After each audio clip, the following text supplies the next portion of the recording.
The other attorney for team 2, please turn your camera on. There we go. So the student attorneys are ready for you. Whenever you guys are ready, you can begin. Let me just ask before Judge Gibson starts. I have a screen that says plaintiff's attorney with the video blocked. Everybody else is an observer, but I have one attorney, says 2P attorney. So you should, do you have the gallery view on? I do. And I have Mr. McSorley, I have Mr. Saul, I have Ms. Farragher, I have. Should have one. I don't see, wait a minute, am I missing? Who's the fourth one? Should be Isabella Spina, if I said that right. And I do, oh, there she is, yes. Okay. Yep. So during the pretrial conference, all student attorneys will have their cameras on. During opening statements, only the student attorney who is performing the opening will have it on. During witnesses, only 3 people will have it on, which would be the attorney doing the examination, the witness, and the attorney assigned to do objections to that witness. All right. Everyone else you won't see during the competition. Julie, can you hear me?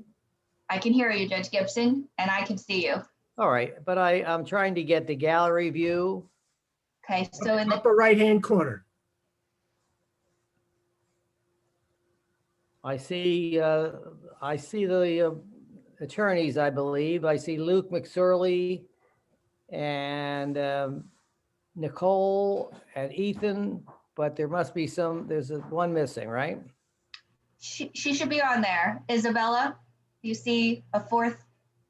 I now do, yeah, but I can't get all 4 of them. So let me see if I can correct that.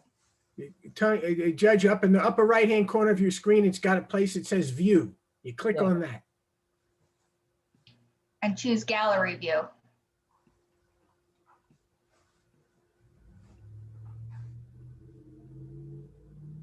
So far, no. Let me see.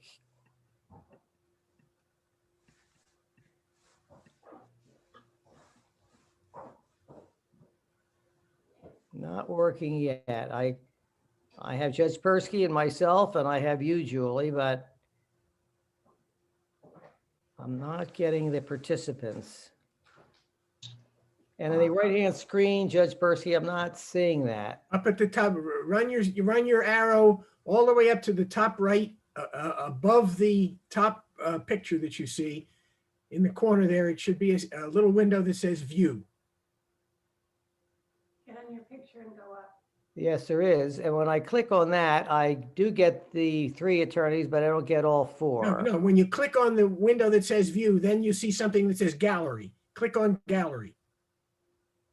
No, not so far. Let me try something else.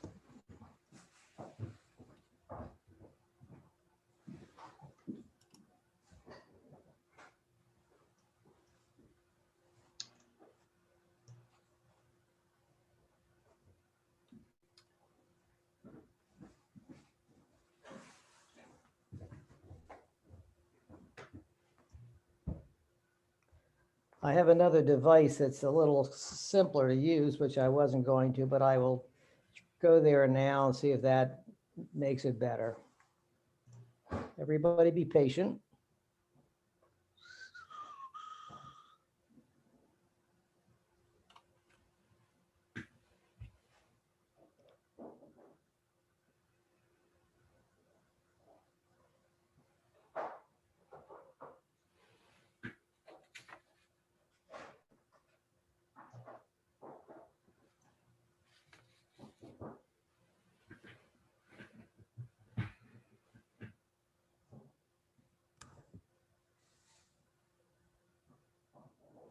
I'm going to admit you, Judge Gibson, from your other device. Yes, that's what I'm hoping.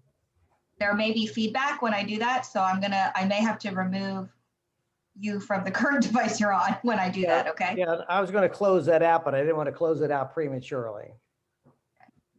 There we go.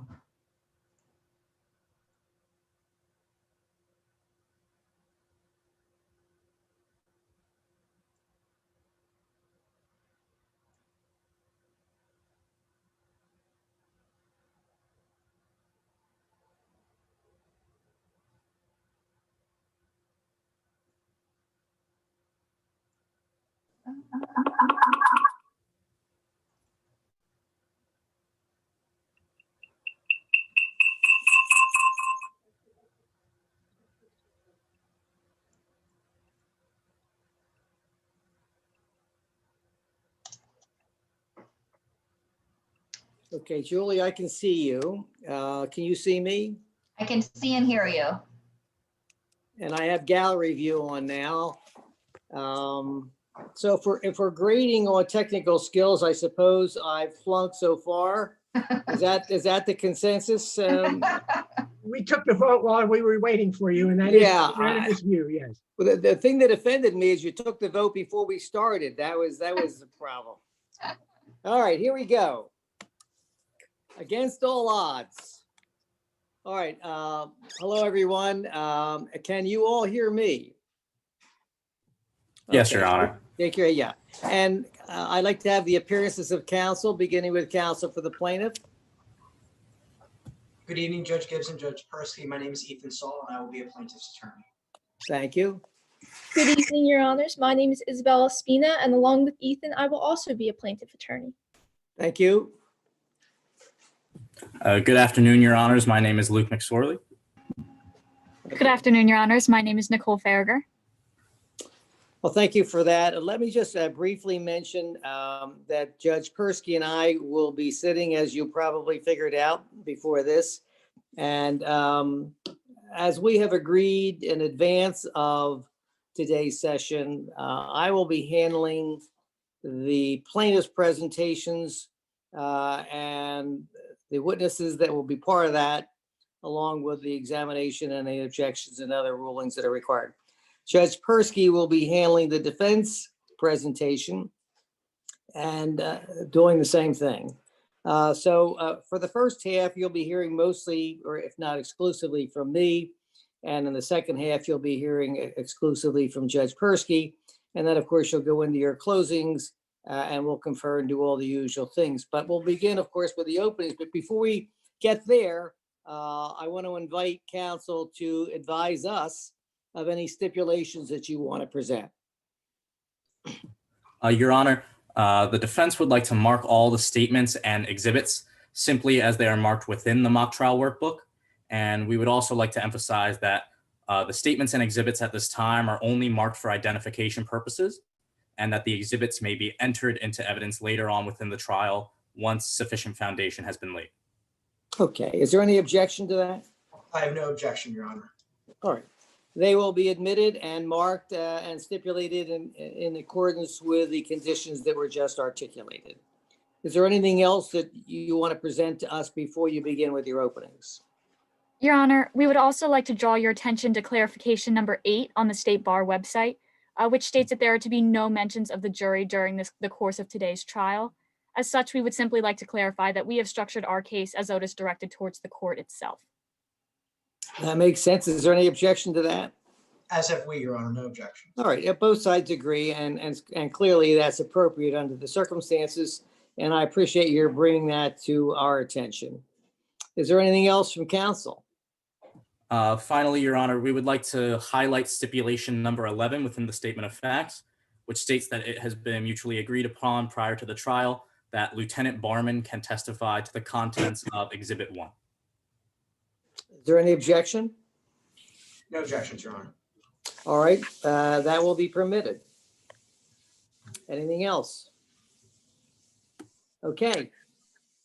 Thank you for your presentations, and we will proceed with the openings if you are ready. Yes, Your Honor.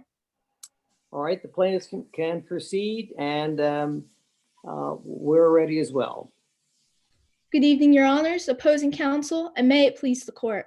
My name is Isabella Spina, and along with my co-counsel, Mr. Saul, we will be representing the plaintiff in today's case against the Metropolitan Police Department. Now, in New Jersey, there are currently 33,000 police officers sworn to faithfully, impartially, and justly perform their duties. Unfortunately, tonight's trial is about 3 officers who did not faithfully, impartially, or justly perform their duties. In today's case, we will demonstrate that justice cannot be served when those who serve abuse their power. Now, Eli Adams, Dr. Kai Cruz, and Nancy Adams were driving home from a peaceful Numerian rally on the night of May 26, 2019, when they were involved in a motor vehicle accident. This accident resulted when a Ford Explorer driving dangerously slammed on its brakes, stopping on Route 3. Eli Adams, who was behind the Explorer, applied her brakes, and in doing so, Dr. Cruz, driving behind her, rear-ended Miss Adams' car. But the car accident is not why we're here today. We're here today because of what happens next. Miss Adams and Dr. Cruz pulled over to the side of the road to assess the damage when they were angrily confronted by the driver of the Explorer, a 6'6" man that was none other than the Chief of Metropolitan Police, Mounty. The belligerent chief caused enough alarm that the elderly Miss Nancy Adams got out of the car, and as she did, she tripped, and the tomato that she had been snacking on the entire night fell from her hand and landed on Chief Mounty's shirt. At that instant, amid Monty's shouting, the officer, Jamie Cato, arrived. But Officer Cato did not arrive to help Eli or Kai Cruz. Instead, without justification or explanation, he handcuffed and arrested Dr. Cruz, Eli, and Nancy Adams. Ladies and gentlemen, our Bill of Rights guarantees that no one shall be deprived life, liberty, or property without due process of law, meaning that the Metropolitan Police cannot go around arresting people unless they have probable cause. Today, we're seeking to hold the police department accountable. Mr. Saul and I have the burden of proof, meaning that based on the preponderance of the evidence, it is more likely than not that we, the plaintiff, have a more credible case. We will meet this burden and prove that Officer Cato did arrest the plaintiffs and that he did not have any probable cause to make those arrests on May 26, 2019. Now tonight, you will hear from Miss Eli Adams, who was just trying to get her sick mother home. She will explain how Chief Mounty assaulted her both verbally and physically. You will hear from Dr. Kai Cruz, who will explain that Officer Cato's first concern was not for the victims of assault, but to cover for his Chief Mounty.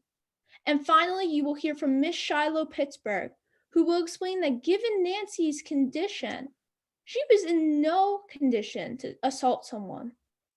Ladies and gentlemen, we cannot change what we will see demonstrated today by the Metropolitan Police Department, but we can choose to finally serve justice to the citizens affected by them. The police department should operate with this value: do the right thing in the right way, for the right reasons, and do only that. You will see during tonight's trial that at no time did the police department do the right thing in the right way for the right reasons. The department cut corners around our Constitution and unjustly arrested a defenseless young woman, her debilitated mother, and friend. And in doing so, they breached the sacred trust of the public that they are sworn to protect and defend. Thank you, Your Honors. Thank you, Ms. Spina. Ms. Farragher, Yes, Your Honor. you May may it please proceed. the court. May it please the court, Your Honors, and opposing counsel. The plaintiffs were looking for trouble. And now they're looking for excuses. Your Honors, you just heard opposing counsel tell you about how the plaintiffs were wrongly arrested, how their rights were violated. But that's not what happened. What happened is this. Officer Jamie Cato of the Metropolitan Police Department did his job. And the plaintiffs didn't like it. So now they're here, claiming Officer Cato did not have probable cause to arrest them. And today, that is their burden, to prove by preponderance of evidence, which simply means more likely than not, that Officer Jamie Cato did not have probable cause to arrest the plaintiffs. We, the defense, have nothing to prove. The evidence will show that Officer Cato did have probable cause. The plaintiffs will not be able to meet their burden. Now, Your Honors, as you know, to determine whether probable cause existed, you need to consider whether the facts and circumstances available to Officer Cato would warrant a prudent officer in believing that the plaintiffs had committed or were committing an offense in Officer Cato's presence. Today, you will hear from a former police officer, Nico Reed, who will testify that she saw the plaintiffs assault the officer on the scene with her own 2 eyes. Then, the lead officer in this case, Lieutenant Tatum Barman, will tell you how, based on his 26 years of experience and his own observations, Officer Cato had every reason to arrest each of the plaintiffs that night. Finally, Officer Cato will tell you the probable cause he had that night.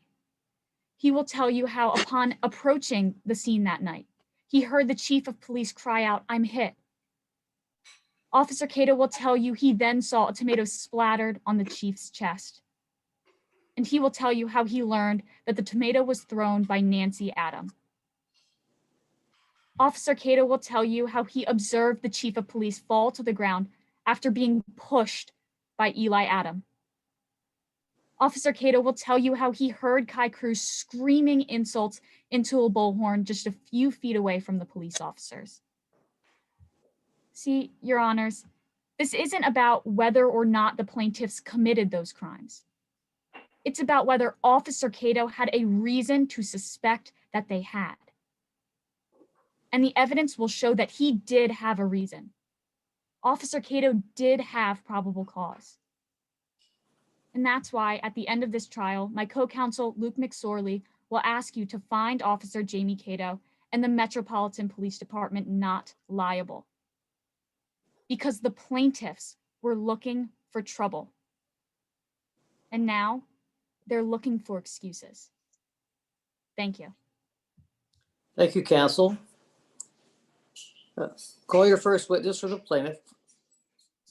Your Honor, the plaintiff would like to call Miss Eli Adam to the stand.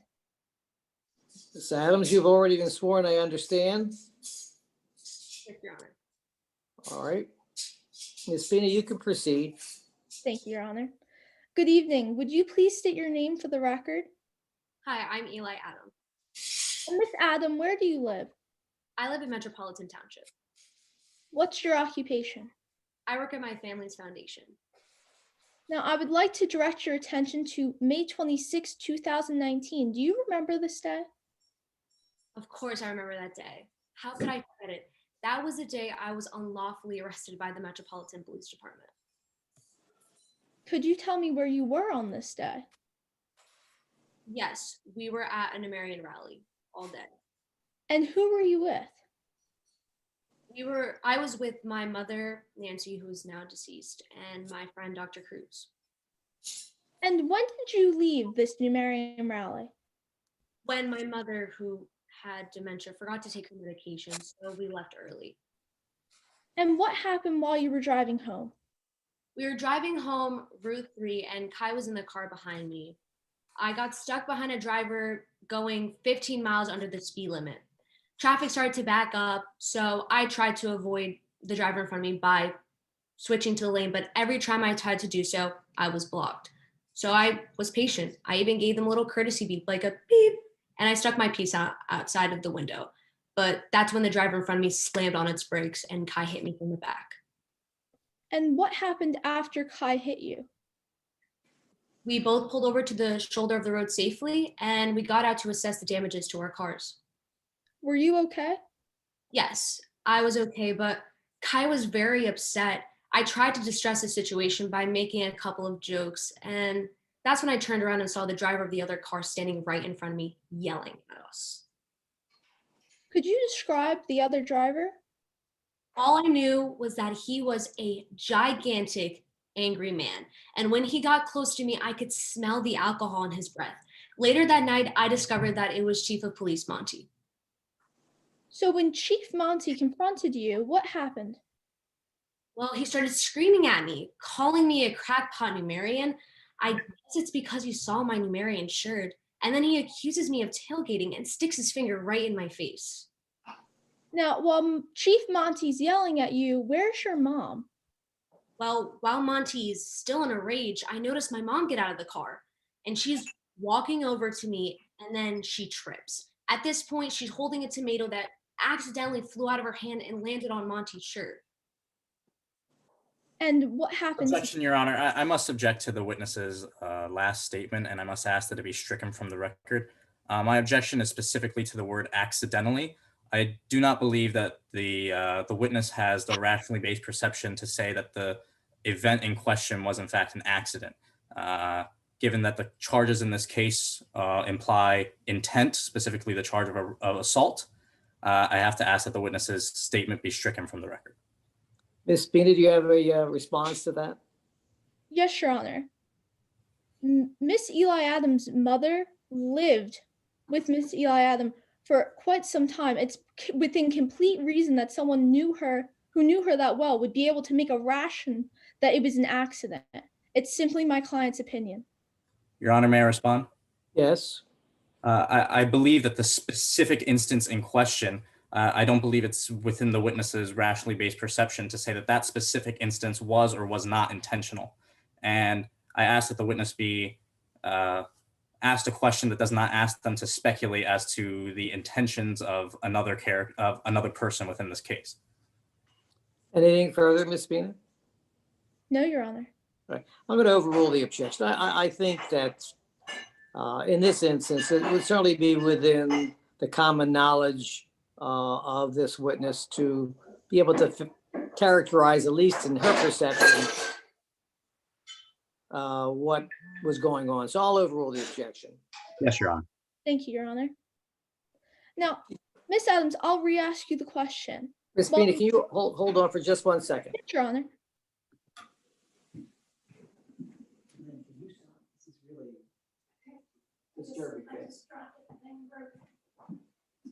I'm sorry, go ahead. Now, Miss Adams, I will re-ask you the question. While Monty was yelling at you, where is your mom? Well, Monty was still in a rage at this point, and I noticed my mom get out of the car, and she was trying to get to me and walking over to me, and then she tripped. At this point, she was holding a tomato that accidentally flew out of her hand and landed on Monty's shirt. And what happens next, Miss Adams? I was trying to get to her, and that is when Monty came up to me and punched me so hard, my mask just flew off. At that point, I was more concerned about my mom, who was still on the ground. So I knelt down to attend to her, and I saw Monty reaching for a gun. Did you take any action to defend yourself? I shoved him to get him away from us. And at some point, did any other police officer arrive at the scene? Yes, I saw Officer Cato arrive, and I thought he was going to help us, but he didn't. Was Officer Cato present when your mom tripped with the tomato? No, he was not.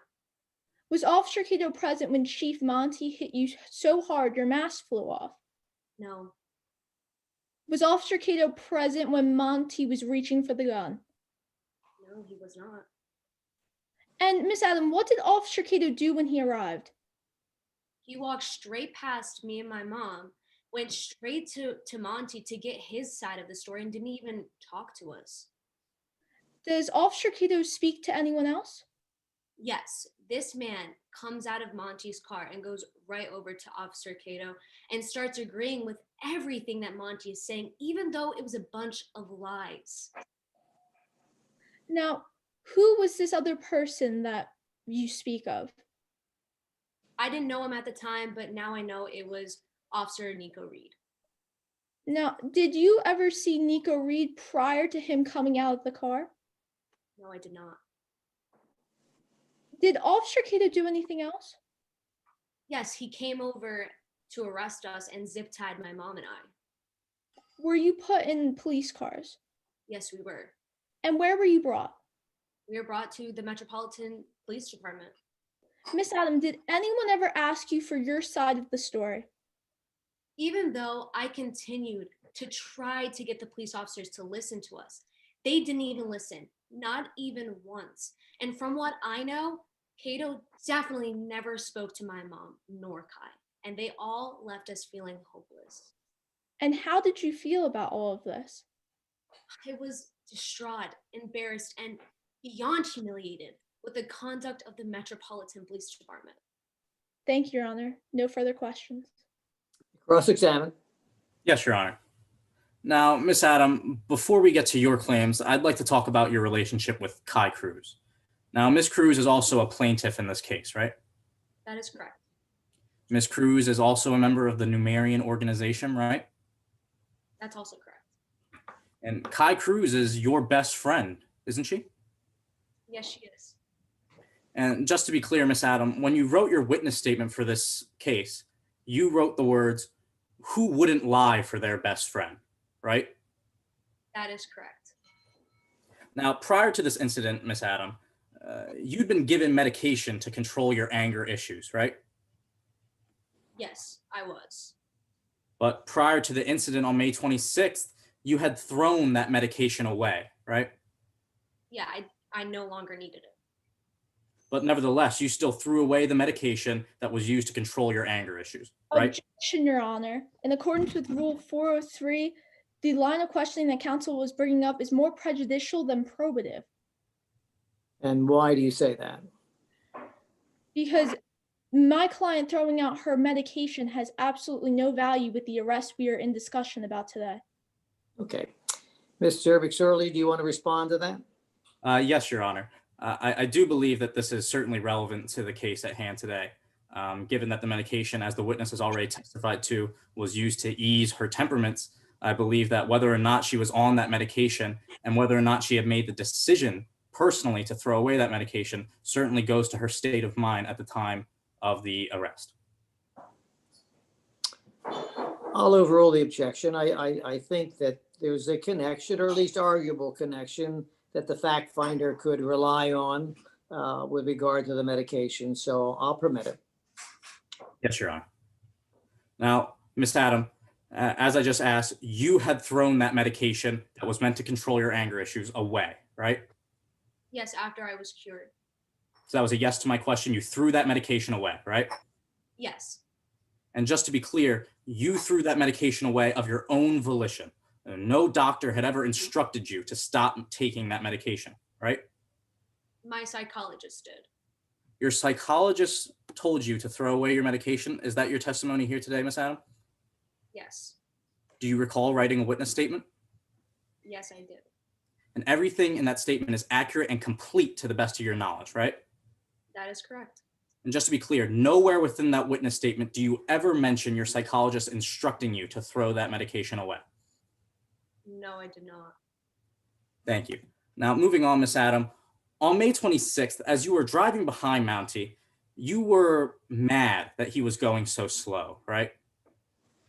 Yes, I was frustrated, as anyone else would be. And you referred to the driver of the car in front of you as a turkey and an idiot, right? Those were your words? Yes, that's correct. And then you honked your horn at the Ford Explorer, right? Yeah. Oh, yes, I did. And then you put your hand out the window and you made a gesture at the driver of the Explorer, right? Yes, a peace sign. So, Miss Adam, allow me to just clarify this. You were angry. You tried to go around the Explorer. You weren't able to. You honked your horn at the driver. You rolled down your window. You stuck your hand out the window and you flashed a peace sign at the driver in front of you. Is that correct? Yes, counselor, that's correct. Okay, Miss Adam. So I'd like to further talk about what happened after you stopped your car. Now, after you got out of your car, you put on a mask, right? Yes, I did. And just to be clear, you put on this mask so that no one would recognize you, right?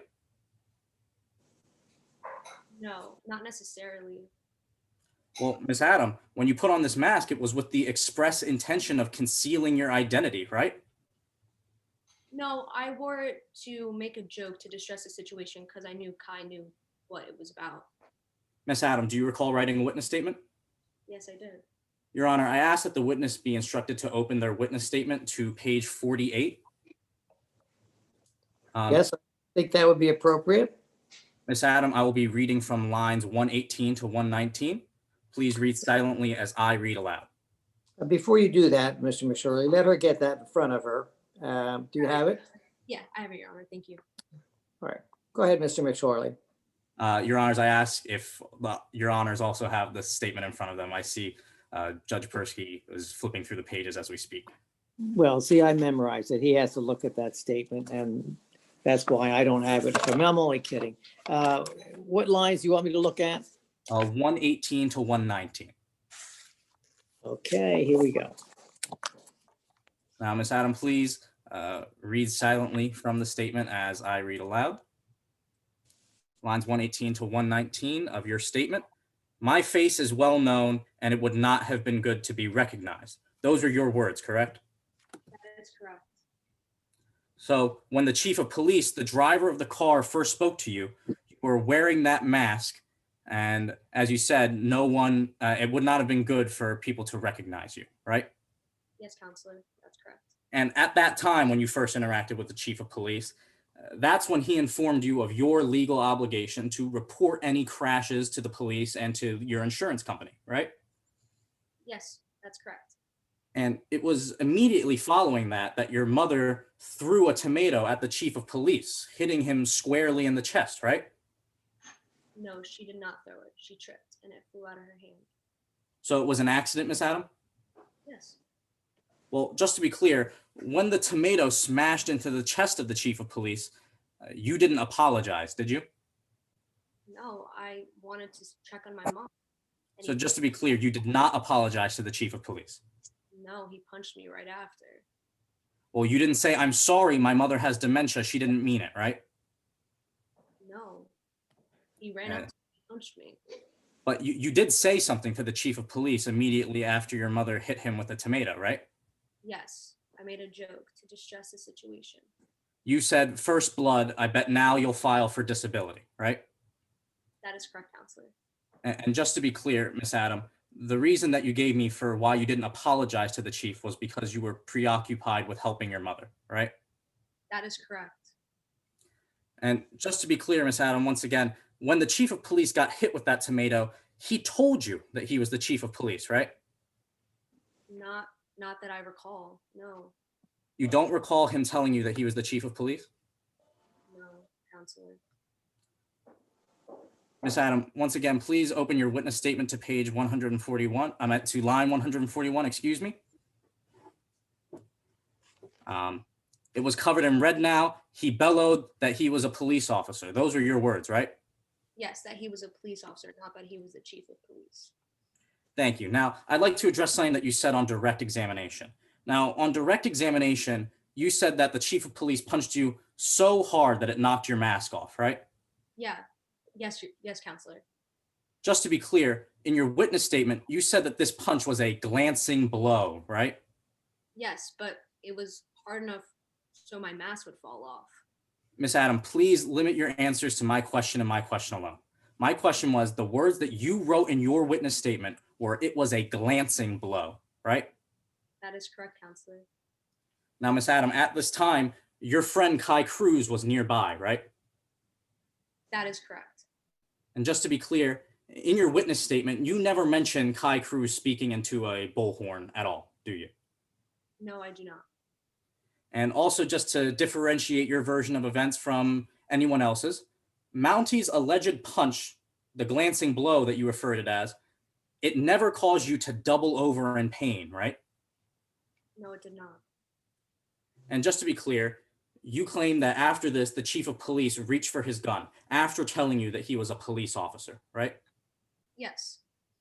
And Miss Adam, upon claiming to see a police officer reach for his gun, your reaction was to push him.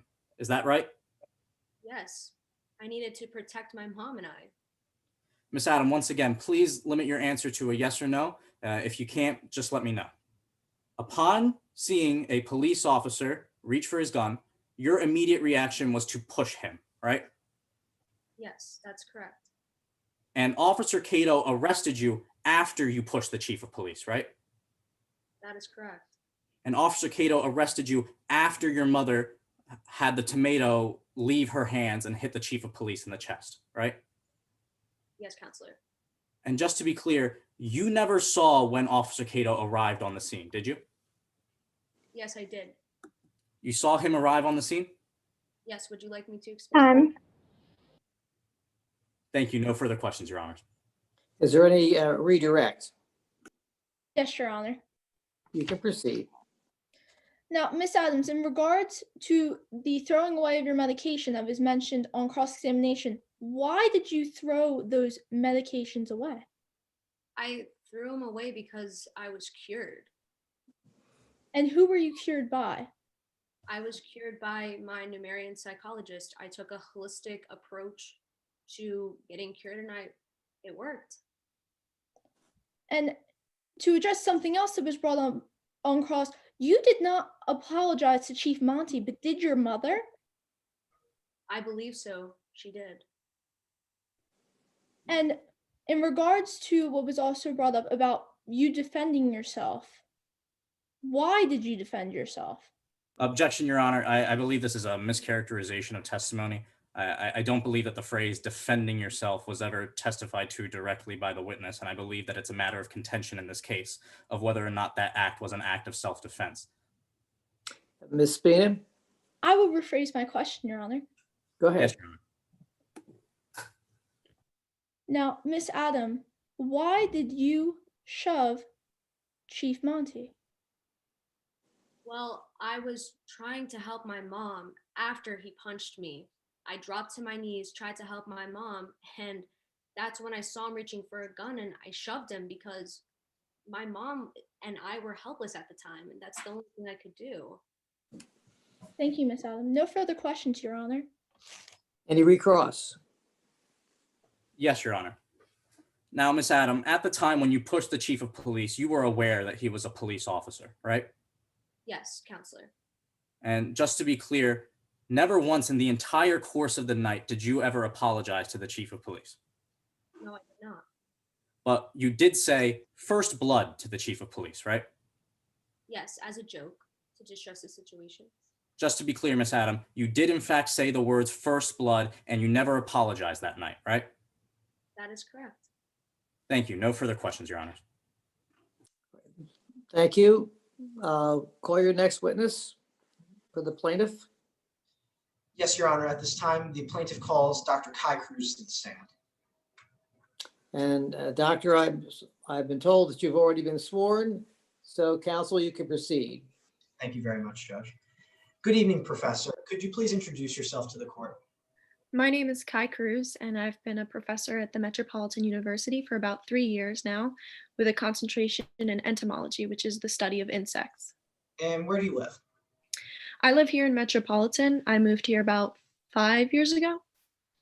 And are you a member of any groups or organizations in Metropolitan? Yes, I'm a member of the Numerians. Could you tell us a little bit about the Numerians and what they believe? Essentially, we're just a society of peaceful individuals that believe in certain liberties, such as the freedom of action, freedom of thought, and also economic freedom as well.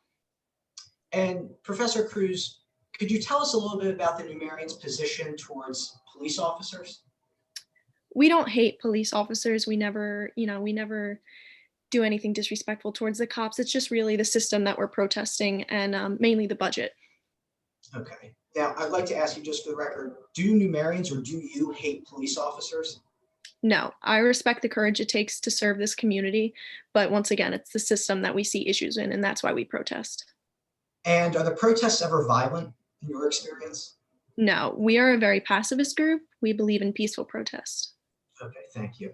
Now, at this time, I'd like to direct your attention to May 26, 2019. Do you remember this date? Yes, I do. Now, prior to the incident in question, where were you and who were you with? I was at a peaceful Numerian rally downtown with Eli and his mother, Nancy. And could you tell us your relationship with Eli, Adam? Eli is my best friend, and Nancy is his mother. And could you describe for us your relationship with his mother, Nancy, if there is any between you two? Honestly, Nancy is like a second mother to me. Eli and Nancy are family to me. It's nice to have somebody like that here. And why did you choose to leave the rally? We chose to leave the rally. We had noticed that Nancy seemed a little bit out of it, and we had attributed that to her being off of her dementia medication. So we tried to go home to take care of her. And did you and Eli and Nancy leave the rally together? Yes, we left at the same time. Eli and Nancy in his car and me in my car. And where were you driving at the time of the incident? We were on a local freeway. Do you recall the speed limit on this freeway? I believe it was around 50 miles per hour. And were you going that speed? No, I would say we were going about 35, maybe 40 miles per hour. And could you tell us why you were going so much slower, than the speed limit permitted? There was a driver in front of Eli who was going, the slower limit. And every time Eli tried to pass, he would block him from doing so. And how did it come to pass that you ended up stopping on the side of the road? The driver in front of Eli had slammed on his brakes, which caused Eli and I to do the same thing. And then I hit actually the back of Eli's car, and that's what caused us to get out and assess the damage. And what happened after you got out of your vehicles? Almost immediately, the driver of the vehicle in front of Eli got out.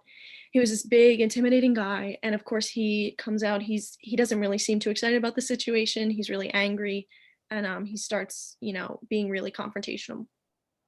And how was Nancy Adam behaving during this encounter with this driver? She was already pretty rattled up from being off of her medication. And then this kind of just escalated that, and she was really out of it. And then it was that point at which she tripped and the tomato fell out of her hand. And do you recall her reaction after she tripped with this tomato? She seemed really upset with herself. She kept saying, I'm sorry. I really think she was really remorseful towards the situation. Okay. Now, did anything happen between Eli and who you now know was Chief Mounty at that point? Yes. So Eli and Mounty had started yelling over each other. And then at that point, I had seen Eli double over from what looked like Mounty punching him.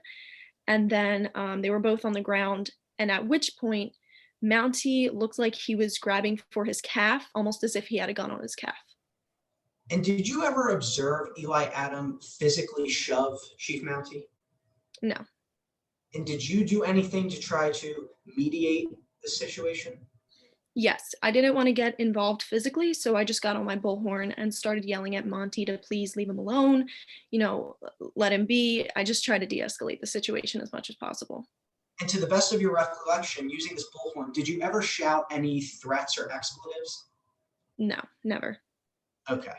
Now, did any other cops eventually arrive on the scene? Yes. Eventually, Sergeant Cato came, and it was almost like I didn't even know that he showed up. It was just as soon as I backed into him, he put me in handcuffs, and then he went over and put Eli and Nancy in zip ties. And based upon your observations of the event, was Officer Cato present when this incident with the tomato occurred? No, he was not. Was Officer Cato present when you witnessed Mounty punch Eli Adam? No, I do not believe so. And did Officer Cato ever ask you or Eli to tell him your side of the story? No. Once he had put us in handcuffs, he just completely ignored us and walked right over to Mounty and Sergeant Reed, he got their side of the story. Now, Professor, you're a plaintiff in today's suit. Why are you bringing this case forward?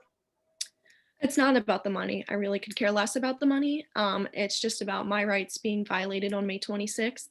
And I respect our police officers, but we need to hold them accountable when they act, irrationally. I agree. Thank you very much, Professor. No further questions. Cross-examine. Yes, Your Honor. Now, Ms. Cruz, just like Eli Adam, you are a member of the Numerian organization as well, right? Correct. And both of the other witnesses for the plaintiff, Eli Adam and Shiloh Pittsburgh, are also members of the Numerian organization, right? Yes, that's correct. And as you said on direct examination and in your witness statement, Eli Adam is your best friend, right? Yes. And as for Shiloh Pittsburgh, not only is she a fellow Numerian, she's also your childhood friend, right? Yes. According to you, Shiloh Pittsburgh would do anything for you, right? Yes, but not anything out of the scope of the law. Your words in your witness statement were that Shiloh Pittsburgh would do anything for you, right? Yes, I meant that in a friendly way. Ms. Cruz, in your witness statement, did you ever say in a friendly way? No, it's pretty much implied. Nobody would break the law. Ms. Cruz, please limit your answers to my question and my question alone. In your statement, did you ever say within the bounds of the law? No, I did not. In your statement, you said she would do anything for you, right? Correct. Now, on direct examination, you said that this lawsuit is not about the money, right? Yes, You'll agree with me that the Numerian organization believes that the police should have less money, less funding, right? yes, we believe that the funds should be reallocated. And if you win this case here against the Metropolitan Police Department, money will be reallocated from the police and given to you and the rest of the plaintiffs, right? I guess that's a way of putting it, yes. Now, I'd like to start by talking about the other plaintiffs in this case, Eli Adam and Nancy Adam. Now, you claimed, as you said on direct examination, that Mounty, the chief of police, punched Eli, causing her to double over in pain, right? Yes, that is my perception of the events. Ms. Cruz, were you here in court today when Ms. Adams said that that never happened? Yes, but it's in my testimony, and that was just my perception of the events. I saw her fall on the ground, and I believed it to be when Mounty punched her. Ms. Cruz, once again, please limit your answer to a yes or no. If that's not possible, just let me know. You were in court today when Eli Adams said that she never doubled over after getting punched, right? Correct. You were here in court today when Miss Adams said that that punch was a glancing blow, right? Correct. And as for Nancy Adam, you admit that Nancy Adam, Eli's mother, did in fact throw a tomato at Mounty, right? I would say that it fell out of her hand when she tripped. She didn't do it intentionally. She didn't do it intentionally, Ms. Cruz? No. You'll admit that in your witness statement, you said that her actions were like a bear protecting its child, right? Also, in my witness statement, I said that's what I thought initially, but I realized after that it couldn't have been the case because she was clearly off her Ms. Cruz, medication. once again, please limit your answer to my question. In your witness statement, you said that Nancy's actions were like a bear protecting its child. Yes or no?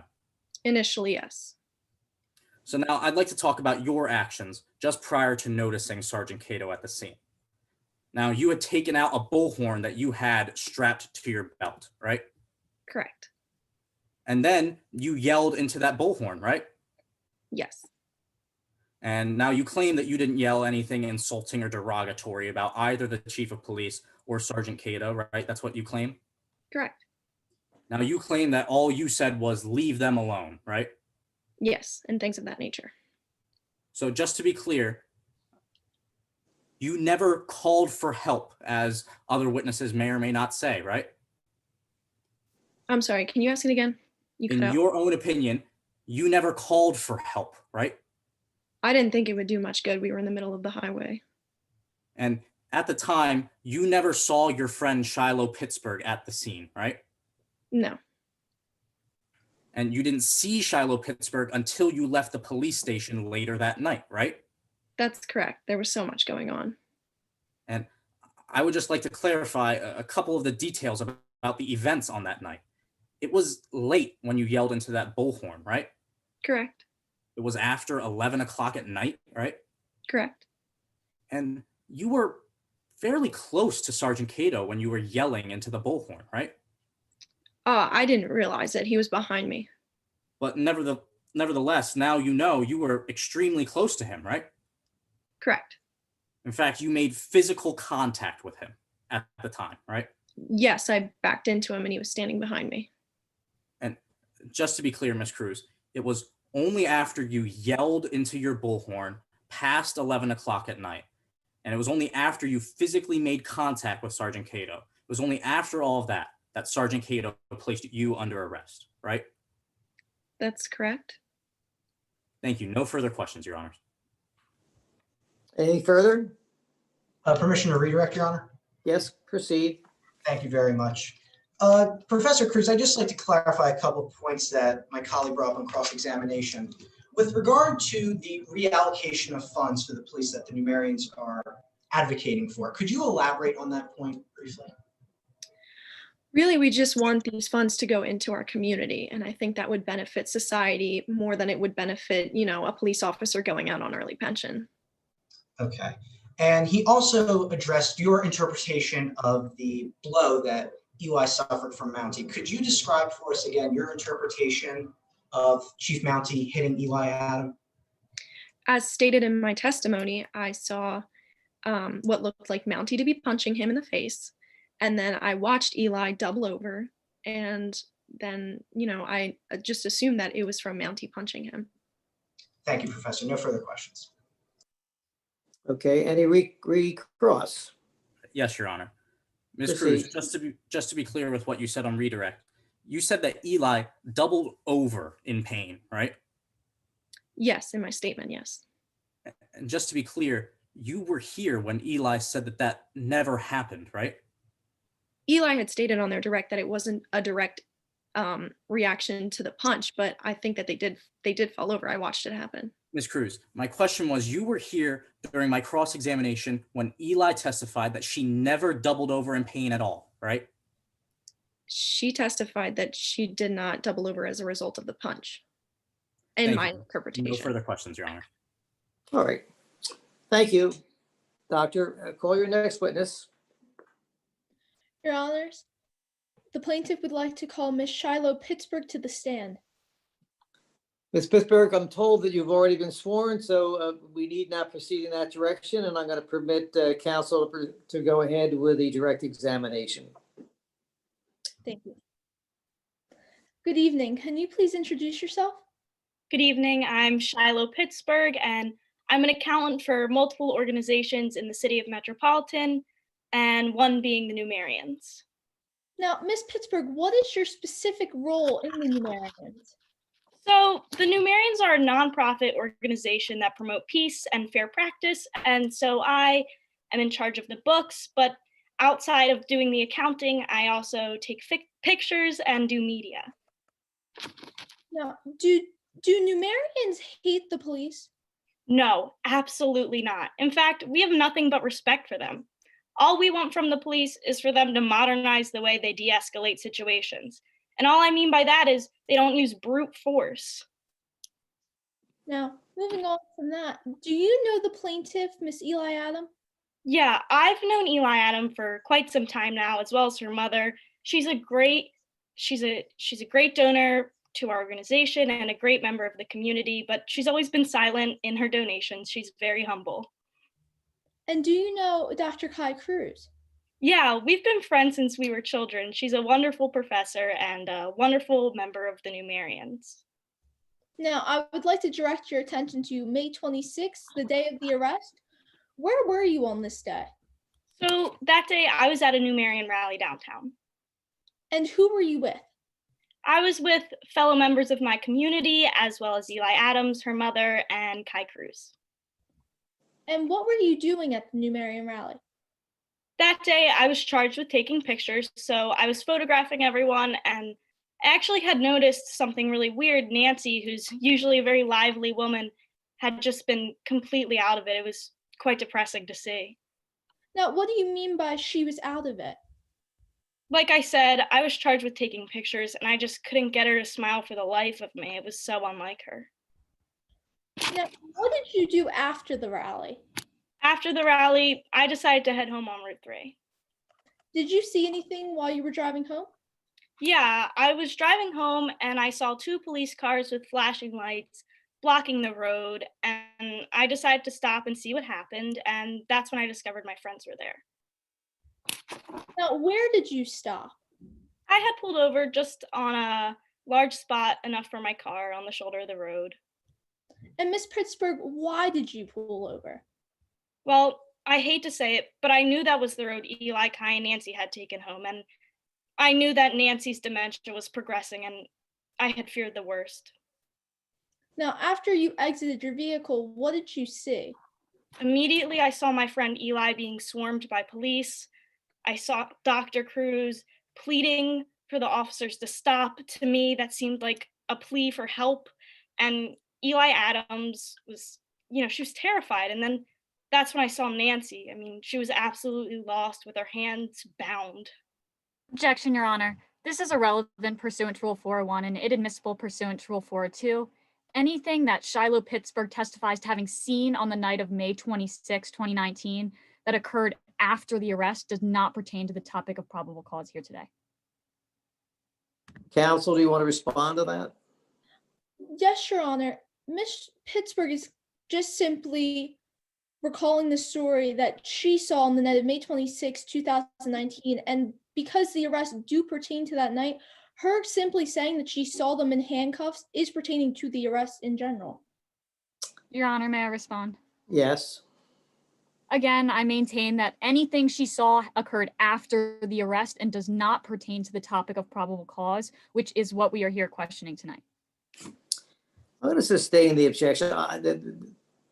It's true that she certainly made these observations and could have legitimately testified to them, but her answer went somewhat beyond simply indicating that there were handcuffs. And I think to that extent, it was appropriate for the objection, and I'll sustain it. Yes, Your Honor. Thank you, Your Honor. Now, what happened after you arrived?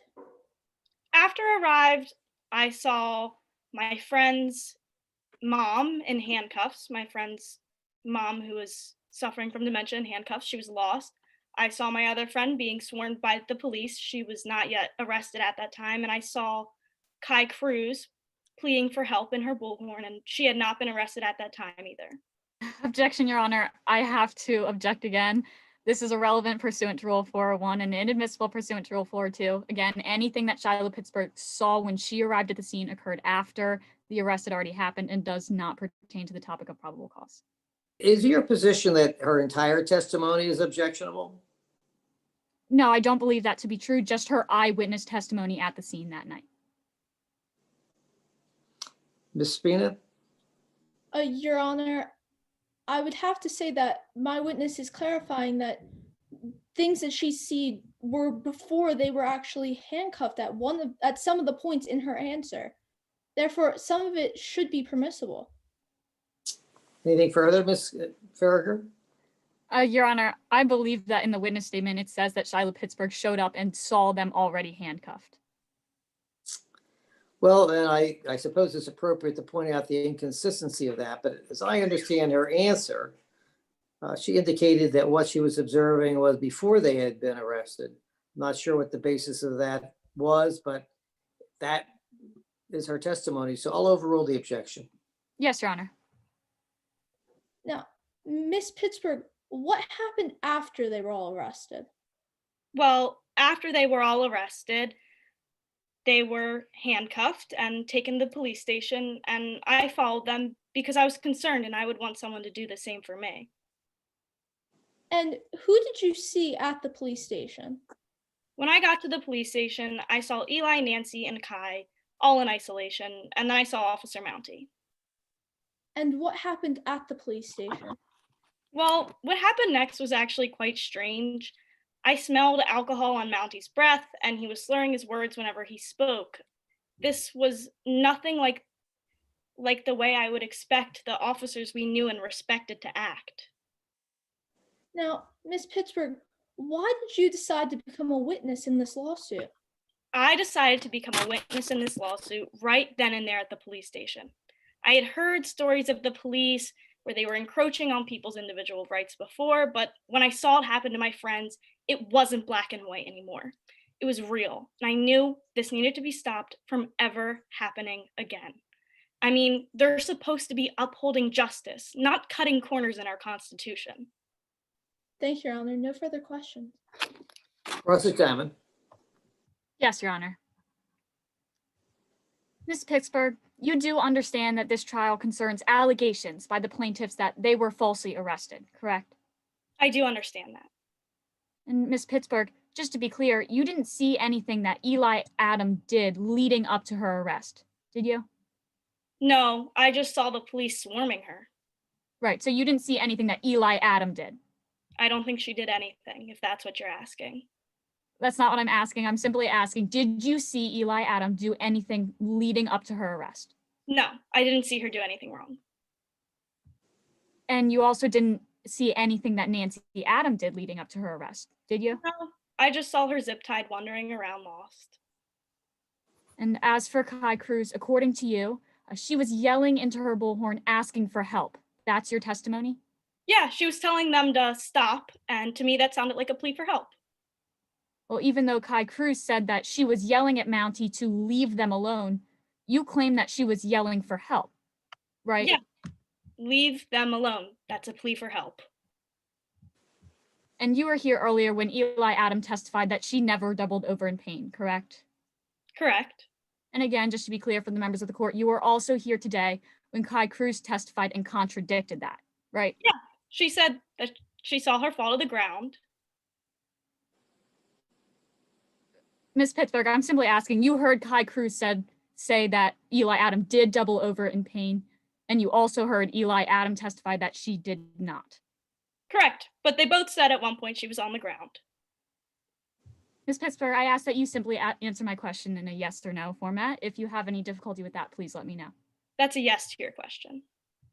Thank you, Ms. Pittsburgh. You'll also admit that you weren't originally named as a witness in this case. Correct. You were the one who actually asked to provide a statement, correct? Correct. And you claim that you did so because, as you put it, you feel strongly that the police violated citizens' precious rights in this case. Correct. But you feel this way despite not having seen anything Eli or Nancy Adam did leading up to their arrest, correct? I didn't have to. So that was a yes to my question. You did this despite not having seen anything. Okay, thank you. And isn't the reason you're testifying today simply because you don't like the police, Ms. Pittsburgh? No, absolutely not. Well, Ms. Pittsburgh, you did post online that police officers should know what it's like to be persecuted, didn't you? I did. I want them to have empathy for their community. So that was a yes to my question. Those were your words? Yeah.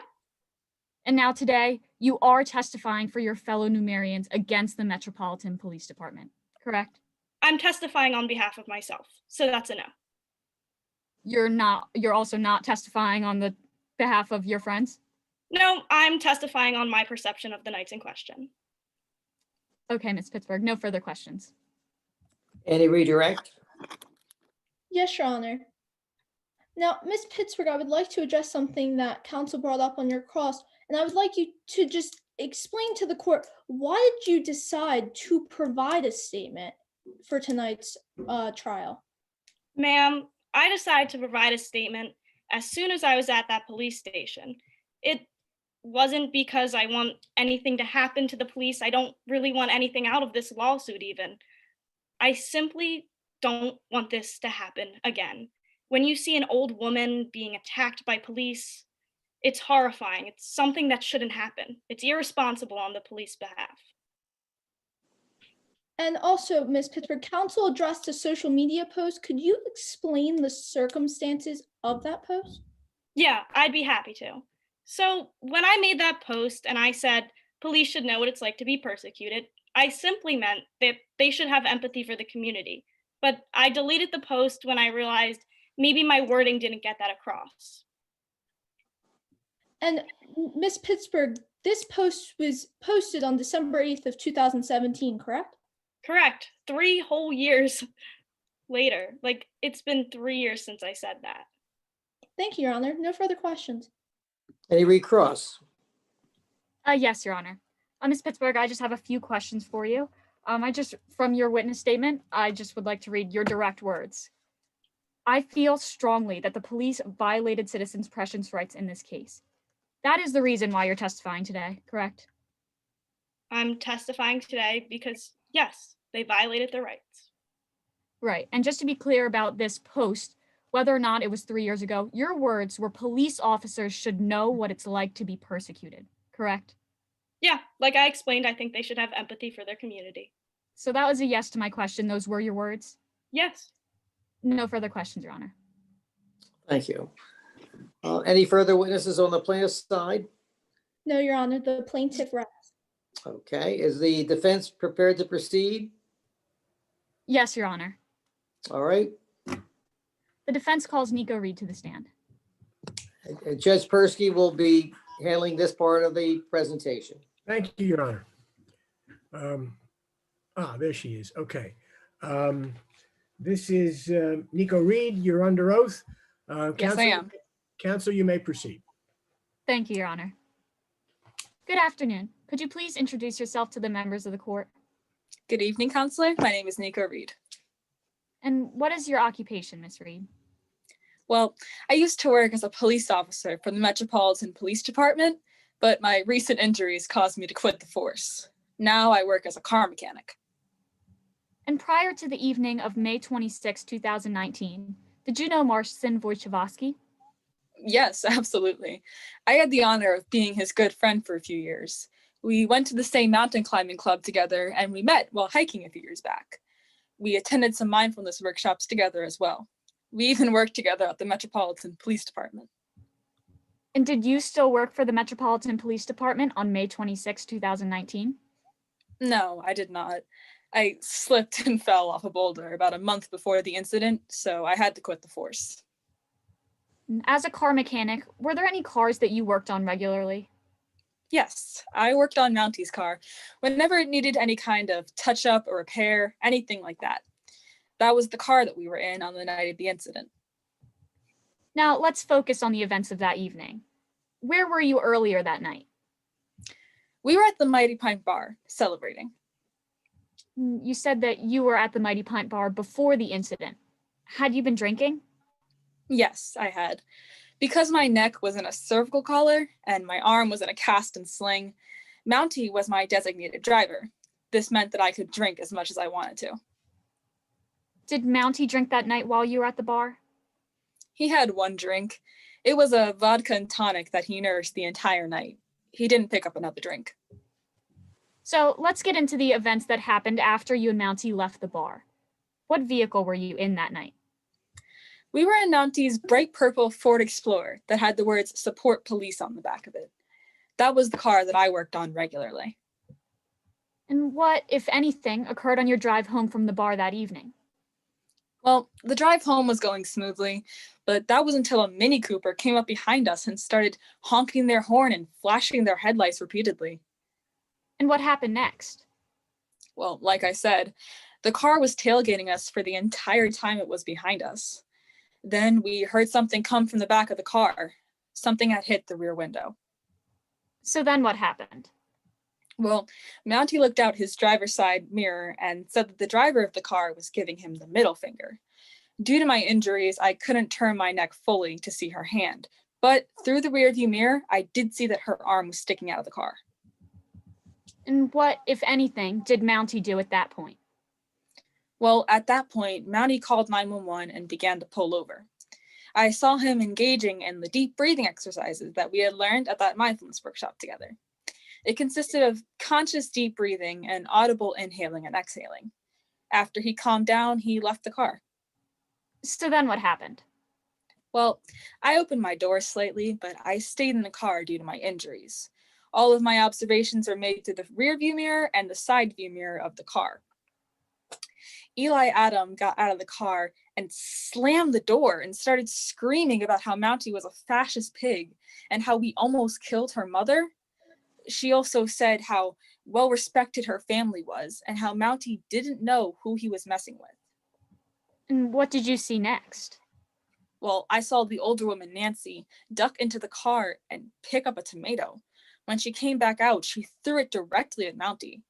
Eli Adam immediately laughed and said, "We drew first blood. You'll end up on disability." So what happened next? Well, at that point, I got out of the car because despite my injuries, Mounty needed help. And what did you do when you got out of the car? Well, like I said, I got out of the car to help Mounty, but due to my injuries, I was in a sorry state to be helping anyone.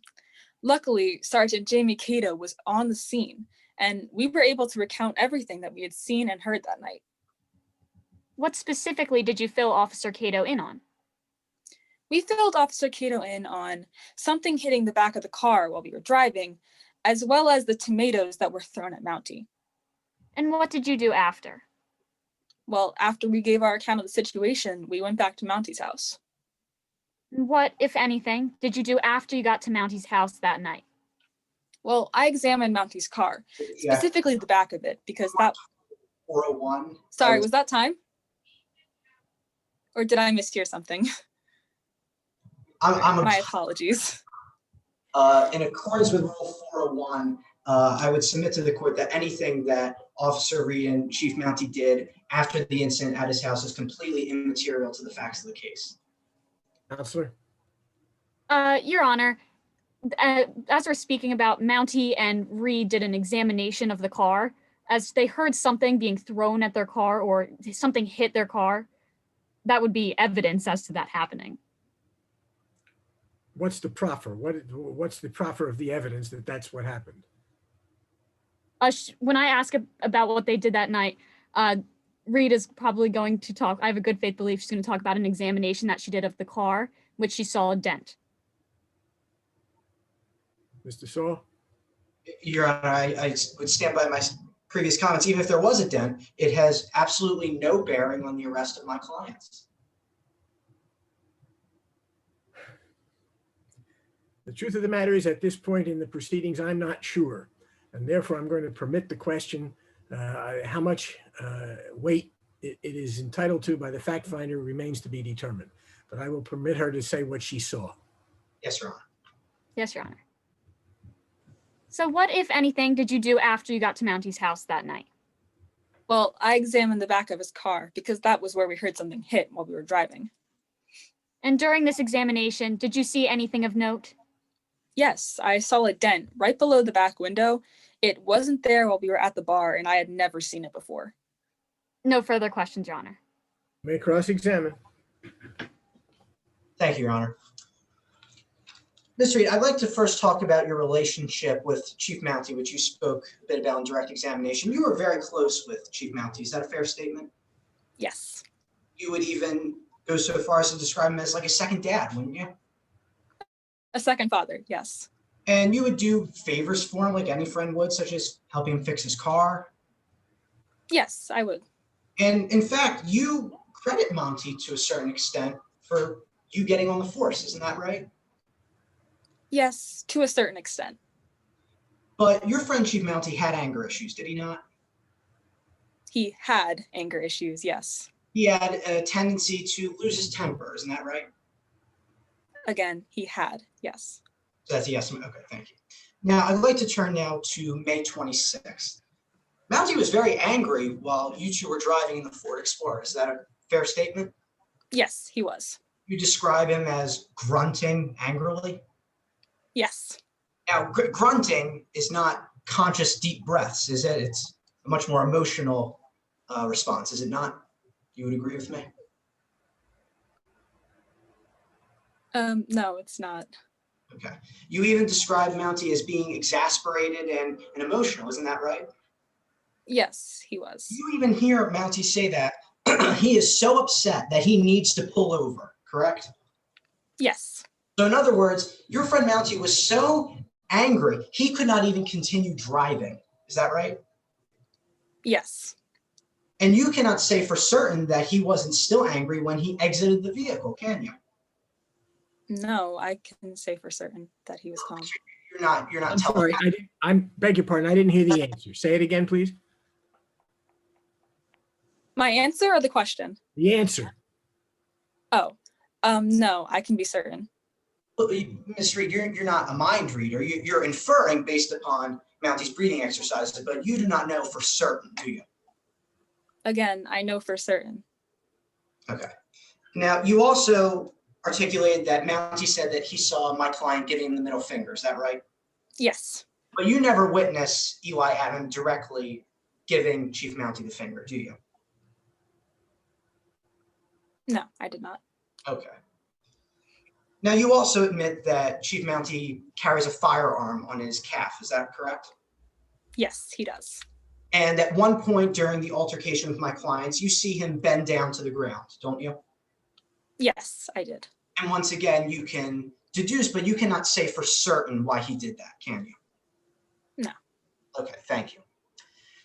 Now, for the vast majority of this incident, you were sitting in a vehicle. You were sitting in the Ford Explorer, is that right? Yes, I was. And I'm sure that being on a busy highway, you could hear traffic going by, isn't that right? I could, yes. And Eli and Mounty weren't right next to the passenger window. They were way behind the vehicle, isn't that correct? No, I wouldn't say way behind. They were behind the vehicle. Is that a fair statement? Yes, they were. And you also indicated in your witness statement that my client was wearing a mask for a period of time. Is that right? Yes. Now, despite all of these factors, you're telling this court that you could hear everything perfectly clear. Yes, absolutely. Okay. Now, on the night in question, you also admit that you were drinking. Is that correct? Yes, a little.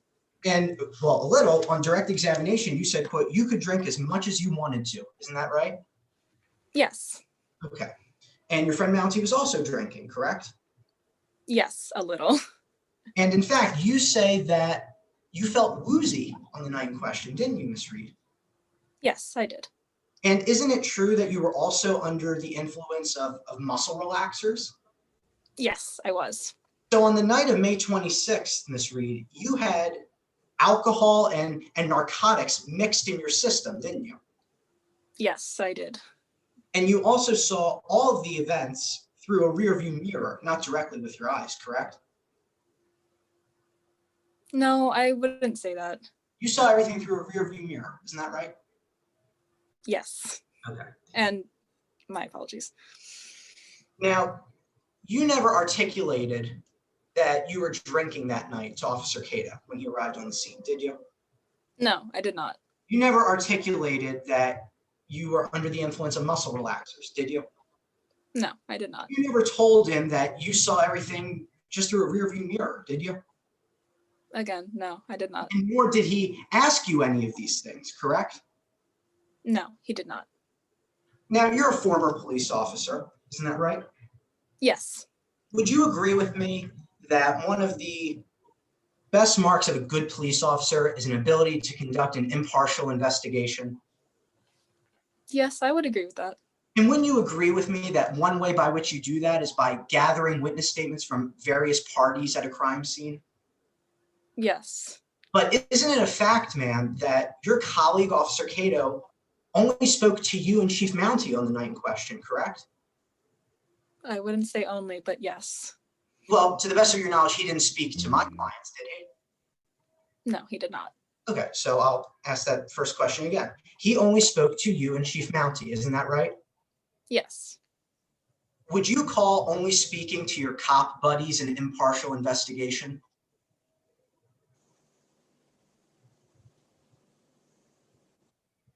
No.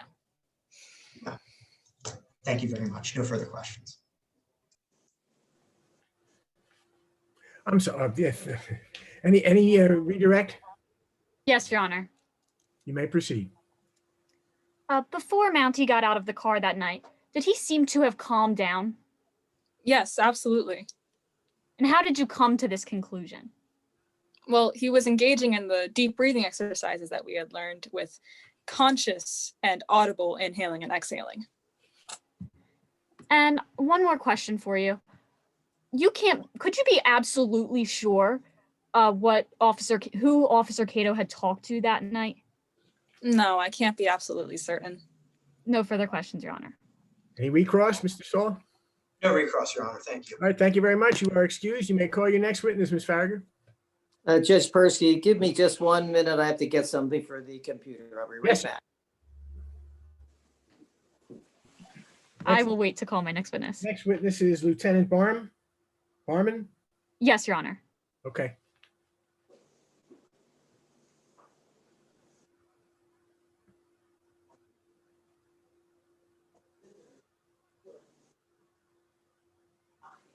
I don't see. Ah, okay. Now I do.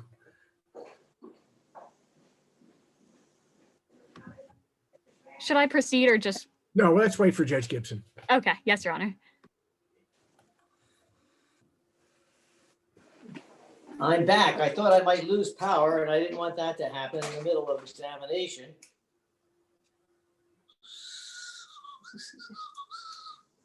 Okay. As long as you're wearing that robe, it's not likely that you're going to lose power.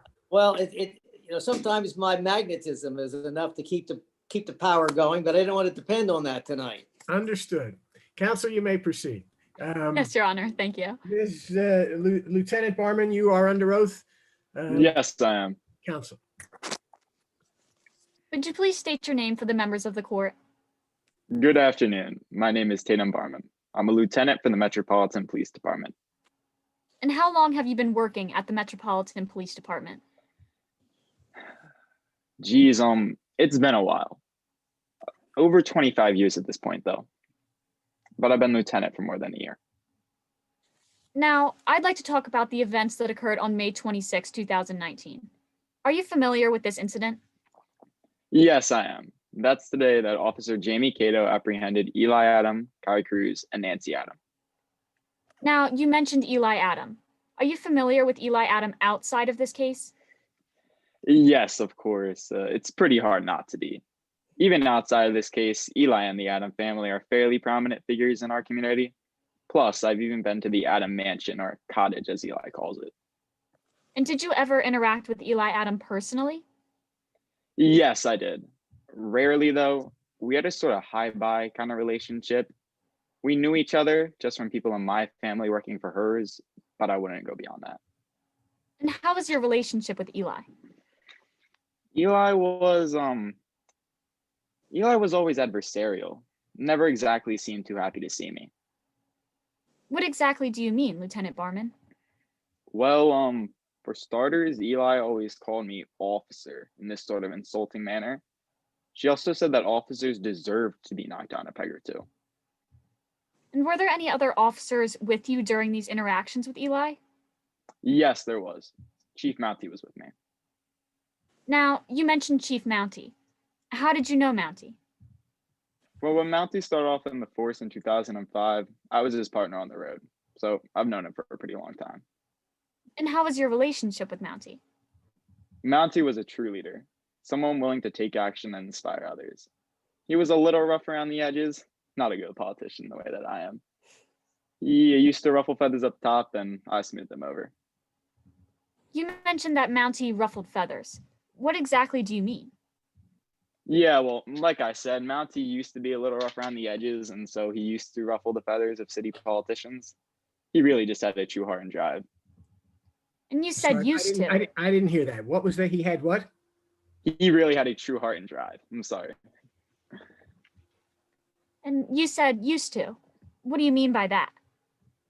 Well, ever since Nico Reed joined the force, Mounties began to mellow out almost. Nico was all about self-help and even took Mounty up on a retreat in the mountains. Ever since then, he's been a lot calmer, and I've even seen him drinking less. I'd like to bring your attention back to the night of May 26th. You said you were familiar with the events of that night. Were you present that night? Yes, I was. I was present before we moved them to the station that night. The call came in late into the night. I think it was around 11:15, and arrived on the scene even later. And of course, I arrived after responding officer Jamie Cato. Do you recall where the incident occurred that night? Yes, I do. It was between exits 13 and 14. It was extremely dark out that night, so I used a flashlight to see at all, that is. Absolutely no moonlight whatsoever. I think it was a new moon, I think it's called. Well, what did you see, Lieutenant Barman? I was able to see Eli Adam right away. And did you notice anything of importance regarding the cars? Yes. Firstly, there was a whole foot of space between Eli, Kai, and Mounty's vehicles. There was also a total lack of skid marks or tire transfer marks along the road. And all three cars also had their hazard lights on. And was there anyone else there besides Eli Adam? Yes, there was. There was Nancy Adam, who was handcuffed, and there was Kai Cruz, who was yelling and kicking at things. He just seemed completely frustrated. Were there any on-duty officers already on the scene? Yes, Officer Jamie Cato had been there for some time before I arrived.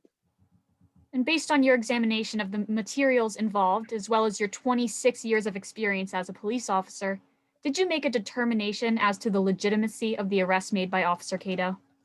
Yes, I did. What did you determine with your regard to the arrest of Kai Cruz? I determined that Officer Jamie Cato had every right to arrest Kai Cruz. What did you determine? What determination did you make with your regard to the arrest of Nancy Adam? Officer Jamie Cato had every right to arrest Nancy Adam that night.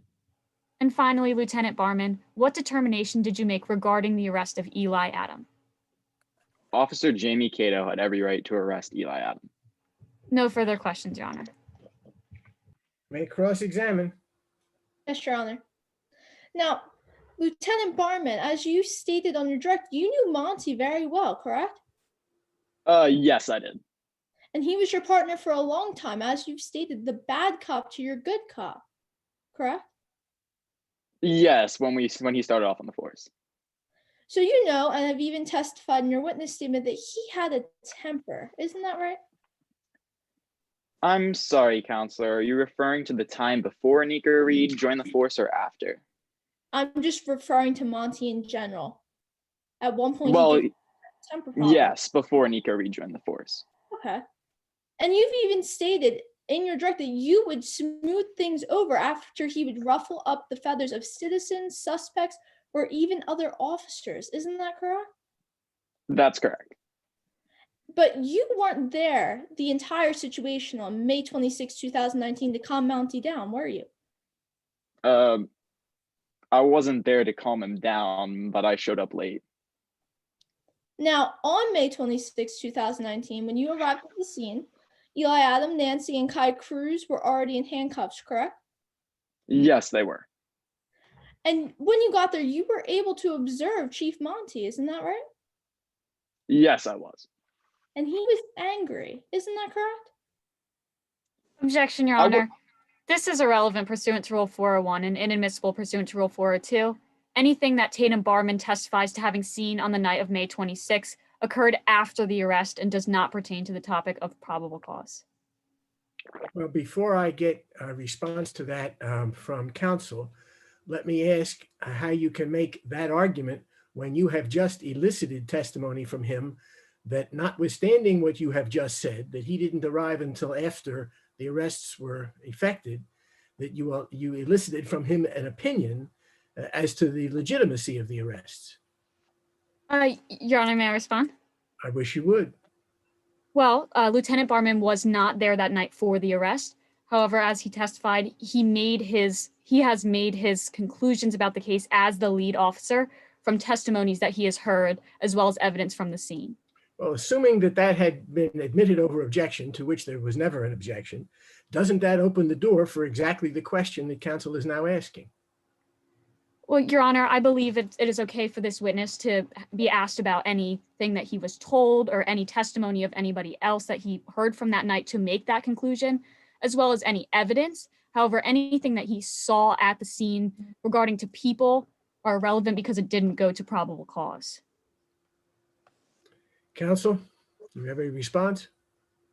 Your Honor, in her direct examination of the witness, he gave opinionated statements on what he saw after they were arrested. Therefore, I would ask that I would be allowed to ask the same type of question. Objection is overruled. You may proceed. Thank Yes, you. Your Honor. Now, Lieutenant Barman, I'll ask you again. When you arrived at the scene, Monty was angry. Isn't that correct? I wouldn't say angry, counselor. In your witness statement, you even stated that he was cursing, correct? Yes, he was mumbling curses. Now, all this anger was occurring while Eli, Nancy, and Kai were in handcuffs, correct? Once again, counselor, I would not say he was angry. Still, the mumbling of the curse words under his breath was all occurring while Eli, Nancy, and Kai were handcuffed, correct? Yes, it was. Now, would you agree with me when saying that when someone's handcuffed, they don't pose a means of frustration anymore? I'm sorry, could you repeat the question, counselor? Yes, I can. Would you agree with me when saying that someone who's handcuffed does not pose any means for frustration anymore? I would not agree with you, no.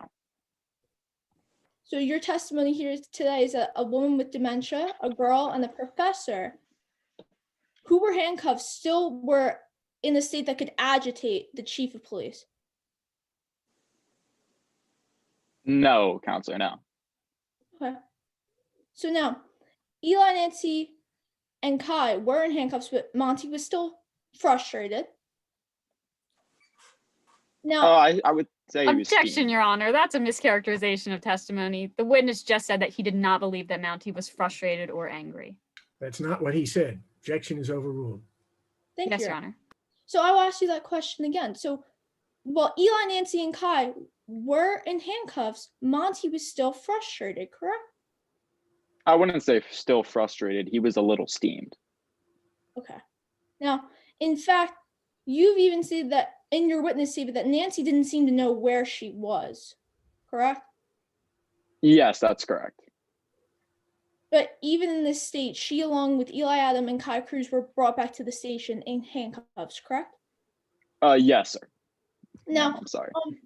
no problem. Now, on May 26, 2019, Officer Cato was there, correct? Yes, he was.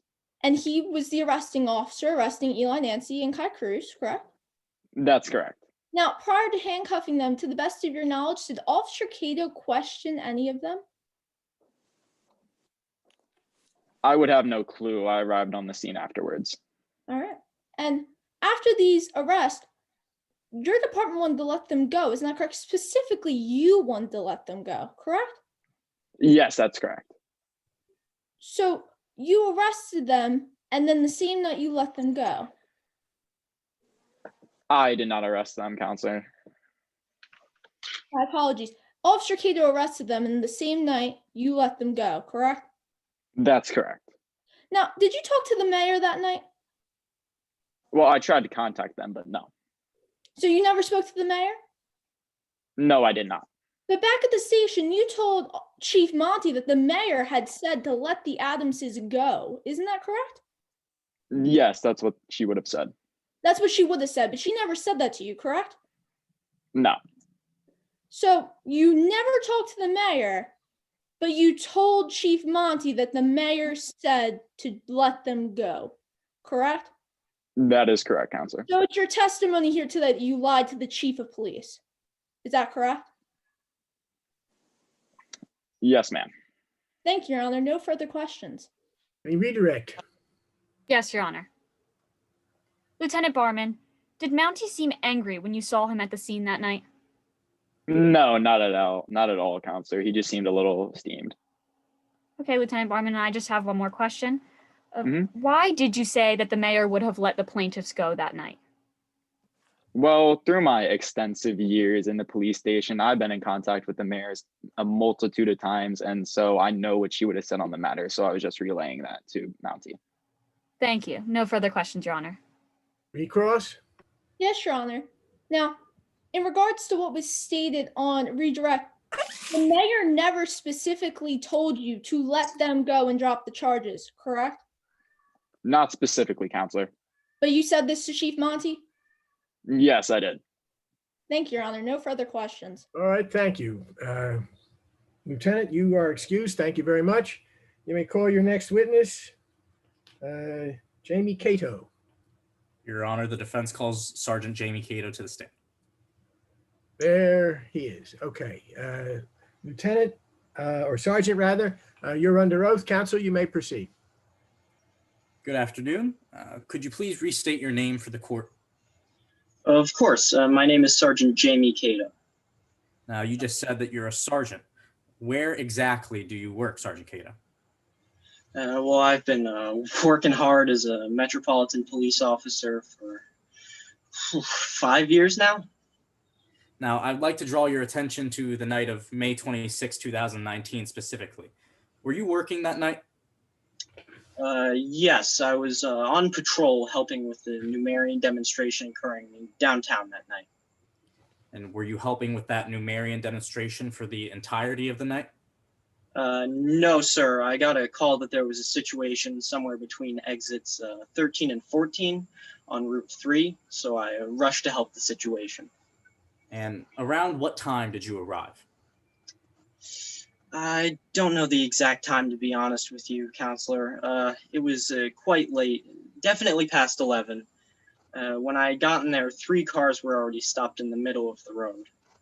And what did you do once you saw these cars stopped in the middle of the road? Well, I parked behind them and put on my overhead lights to protect any passers. And then I got out of the car and started walking towards the front to see what was going on. And what exactly did you see? Well, the first thing that I saw was the Chief of Police Mounty, along with who I now know to be Eli Adam, Nancy Adam, and Kai Cruz. And did you see any of those people testify here today? Yes, I had seen Eli Adam and Kai Cruz. Now, when you arrived, was there anything that stood out to you? Yes, sir. Mounty yelled, "I'm hit," and had tomato all over his shirt. He was on his knees before falling to the ground, and Eli Adams' arm was stretched out towards him. And did you see what caused Mounty to fall? Yes, Eli Adam had pushed Mounty. And what happened after you saw Eli Adam push Mounty? Well, then Kai Cruz blocked my path, yelling into a bullhorn about dirty cops and calling me an establishment stooge. And she even almost elbowed me in the ribs. Did you do anything in response to this? Well, yes, I arrested Miss Cruz on account of harassment due to the alarming nature of her speech and the fact that it was occurring so late into the night. And what did you do next, Sergeant? Well, after that, I happened to see Nico Reed, who approached me and detailed to me her account of what had occurred. And what did Nico Reed say had occurred? Well, Reed recounted how the Adams had pelted Mounty with tomatoes. What did you do next? Well, sir, given all the information I had ascertained from the moment I arrived, based on the observations of the witnesses and on my own observations, I apprehended Eli and Nancy Adam using zip ties that I kept on me in addition to my handcuffs. Zip ties? Why zip ties, Officer Cato? Unfortunately, I only had one pair of handcuffs on me that night. Fortunately, zip ties are a perfect substitute if need be. And Officer Cato, why exactly did you arrest the Adams? Well, it was quite clear to me that both of them had committed assault. I had even seen Eli Adam push Mounty. And what did you do afterwards? Well, after that, I called for backup and took Eli Adam to the station. And responding officers brought Nancy and Kai shortly thereafter. And was that the end of your involvement with the situation? No, I started drafting warrant complaints before Mounty told me to redo them as summons. But before I was able to file the summons, Lieutenant Barman instructed me to not file anything at all and to release the now plaintiffs. And Sergeant Cato, can you reiterate why you had apprehended Eli Adam, Nancy Adam, and Kai Cruz on May 26th? Absolutely. Based on my observations, it was quite clear that Kai Cruz had committed a simple harassment and the Adams had committed simple assault. Thank you. No further questions, Your Honors. You may cross-examine. Thank you, Your Honor. Officer Cato, I'd like to talk a little bit first about your tenure with the Metropolitan Police Department. I assume you take a fair amount of pride in your job, correct? Oh, absolutely, Counselor. And you recently even received a promotion, isn't that right? A record, no less. Yes. And you credit this to your statistical record with the Metropolitan Police Department, is that right? Objection, Your Honor. I have to object pursuant to Rule 401 and inadmissible pursuant to Rule 402. Sergeant Cato's later promotion after May 26, 2019, quite some time after May 26, 2019, is irrelevant to whether or not he had probable cause on that specific date. Your Honor, if I may be heard, I'm laying a foundation to indicate that Mr. Cato was promoted because of his high arrest count. And if that's the case, I think why he was promoted speaks to the culture and values of the Metropolitan Police Department, which may inform the conduct of their officers. Your Honor, may I respond? You may. I don't believe the raw number of someone's arrests performing their duty as is typical of a police station is indicative of their motive or bias in any way, shape, or form. Anything further, Mr. Saul? I have no response. I say a moment. Let me think what I'm doing here. I'm going to sustain the objection. The issue before the court and the fact finder is whether, as a matter of law and fact, there was a basis for the arrest. Whether there was or was not is not informed, as far as the court is concerned, by what Sergeant Cato thought or wanted or desired. The objective facts that he did or did not have or see will be what governs it rather than his intent. So the objection is sustained. Yes, Your Honor. Yes, Your Honor. Now, Officer K, I'd like to move on then to the incident in question on May 26th. You received a call from dispatch, is that right? Yes, I did. And this was a call about a crazy driver and something hitting the back of a car, correct? Yes, that's what the call was. Your Honor, at this time, I'd like to direct the court and the witness's attention to Exhibit A. And I also ask that the clock be stopped if the witness needs a moment. What page are we on, please? This is page 64, Your Honor. And I would ask that the clock be stopped respectfully if Your Honors or the witness needs time to acquire that page. All right, I have the exhibit. I don't have the page. I don't have the page. Would you repeat that, please? 64. Thank you. Officer Cato, do you have this exhibit in front of you? Yes, I do, counsel. And does it fairly and accurately depict the dispatch call? Well, I can't be sure of that, counselor. I was not given the direct dispatch call. All right, well, I'd like you to please read along as I read aloud. The chief here, officer in need of immediate assistance. Crazy driver of a Mini Cooper just hit the back of my car with an object. So this is the call you received, correct? No, this is not the call I received. But you did receive a call from dispatch about reckless driving, is that right? Yes, I received a call informing me of the contents of this call. Now, despite this, you never examined any vehicle on the night in question, did you? No, counselor. Your Honor, I must object to that as a mischaracterization of testimony. The term "despite this," the witness just testified that this call, this exhibit A, was never made available to them. So the contents of this call cannot be, the witness cannot be held accountable for the contents of this exhibit, given the fact that they were never given the exhibit. Your Honor, if it's counsel's request, I can withdraw the word "despite" from the record. You may proceed. Thank you. So, Officer Cato, you never examined any vehicles on the night of May 26th, is that correct? No, counsel. Okay. No, it's not correct, or no, you didn't examine? No, I did not examine, Your Honor. Thank you. Thank you, Officer Cato. Now, when you arrive at the scene, one of the people that you see is Kai Cruz, is that correct? Yes, counselor. And before you speak to Chief Mounty or Nico Reed, for example, you arrest Kai Cruz for harassment, is that right? Yes. Now, you indicated on direct examination that Kai called you things like a dirty cop and an establishment stooge, correct? Absolutely.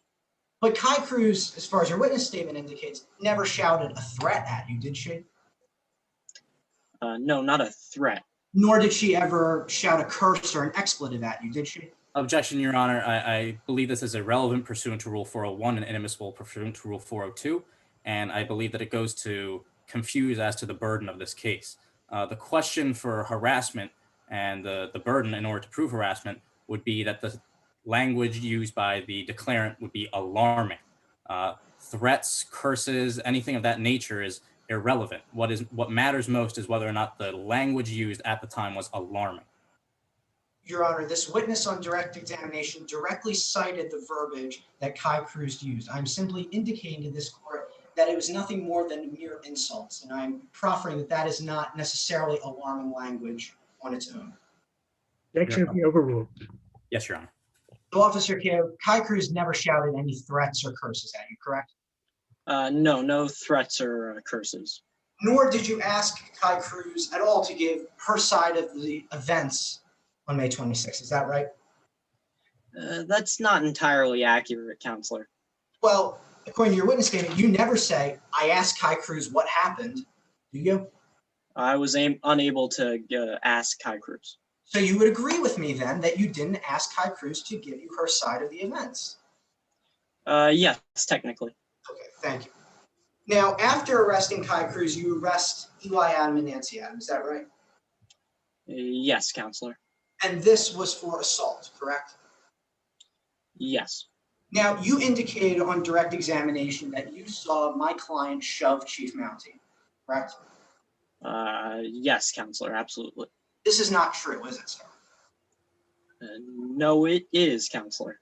You recall giving a witness statement? Yes, counselor. Was everything you said in that statement fair and truthful? Absolutely. Your Honor, at this time, I respectfully direct the court's attention to page 59 of the case book. This is Jamie Cato's statement. Officer, do you have this statement in front of you? Yes, I do. I'd like you to please read along as I read aloud on line 27. The only thing that could have caused the chief to fall was Eli Adam. I could not see him or her touch him, but that must be what happened. These are your words, correct? Yes. So you say in your witness statement, you never saw Eli Adam touch Chief Mounty, correct? No, not directly. But you said on direct examination that you did see Eli Adam touch Mounty directly, correct? I never said that I saw Eli Adam touch Mounty directly. Well, you said that you saw Eli Adam shove Mounty, right? Yes. Despite in your witness statement saying, I never saw Eli touch him. Yes. So you were, when you say that you saw Eli Adam shove Mounty, you were inferring, you were speculating, weren't you? I wouldn't say it was completely speculative. Okay, sir. Now, you also arrested Nancy Adam for assault because you claim that she threw a tomato at Chief Mounty. Is that right? Yes, sir. Now, you described this tomato as being pelted at Chief Mounty, right? Yes. And you describe it as being a blow to him, correct? Yes.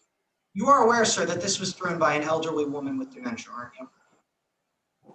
Yes, I am. Now, you are aware that the plaintiffs are a member of the Numerians, is that correct? I am now, yes.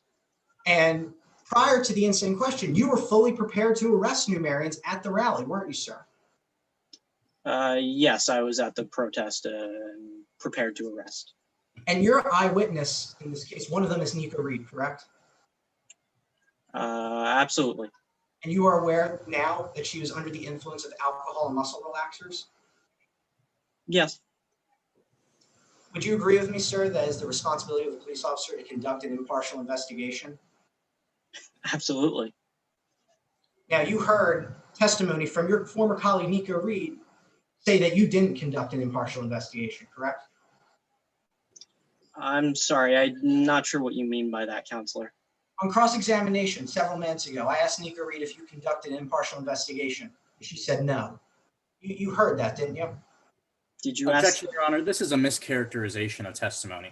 What Nico Reed testified to previously was that talking only to one's cop buddies would constitute an impartial investigation. Would not constitute an impartial investigation.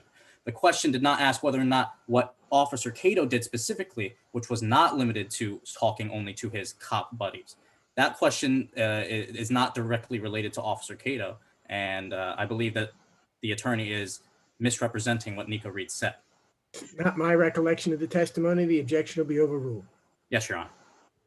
So, Officer Cato, you heard Nico Reed say that you did not conduct an impartial investigation. Is that right? I guess that's one way of putting it, yes. No, not that's one way of putting it. That's not what he asked you. My Is that what apologies. she said, or is that not what she said? My apologies, Your Honor. That is what she said. Thank you. And you acknowledge here in court today that the only people that you spoke to on May 26th are Chief Mounty and Nico Reed, correct? Yes, counselor. Thank you very much, officer. No further questions. Redirect. Yes, Your Honor. Now, Officer Cato, I'd like to touch on two topics that opposing counsel brought up on your cross-examination. Now, firstly, we've heard a lot about who you questioned that night. Did you question the Adams that night? Unfortunately not, sir. The plaintiffs in general were all very angry and unresponsive and aggressive towards any questioning I tried to ask. I was not able to get any compliance in questioning. And secondly, as for when you saw Eli Adam push Mounty, could you describe exactly what you saw? Well, absolutely. I saw Mounty and Eli Adam both on their knees. And then I saw Mounty fall with Eli Adams' hand directly where Mounty's chest had been. Thank you. No further questions, Your Honor. Cross.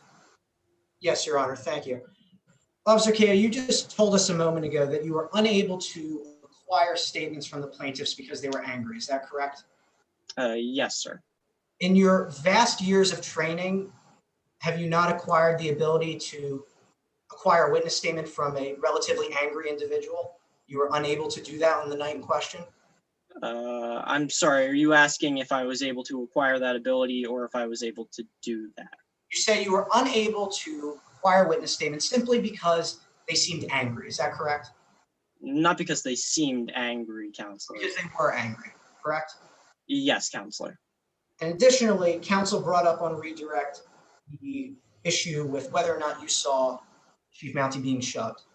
You acknowledge that in your witness statement, you say verbatim, I could not see him or her touch Chief Mounty, correct? Yes, sir. And those are your words, and they were totally truthful, I'm sure, correct? Yes. Thank you. Nothing further. Thank you very much. You're excused, Sergeant.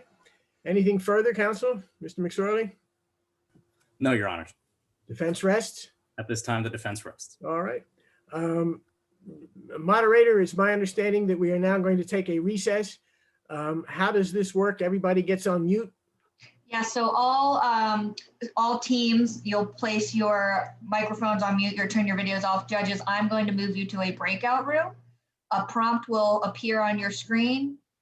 You will just choose the option that says go to breakout room momentarily. Okay. And And just the three of us, Judge Gibson, you and I? correct. Okay. So you should have received a invite to join the breakout room.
I'm going to be retrieving the judges momentarily. So if the student who's going to be performing closing wants to prepare and get ready to turn their microphone on in a minute.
Okay, are we all here?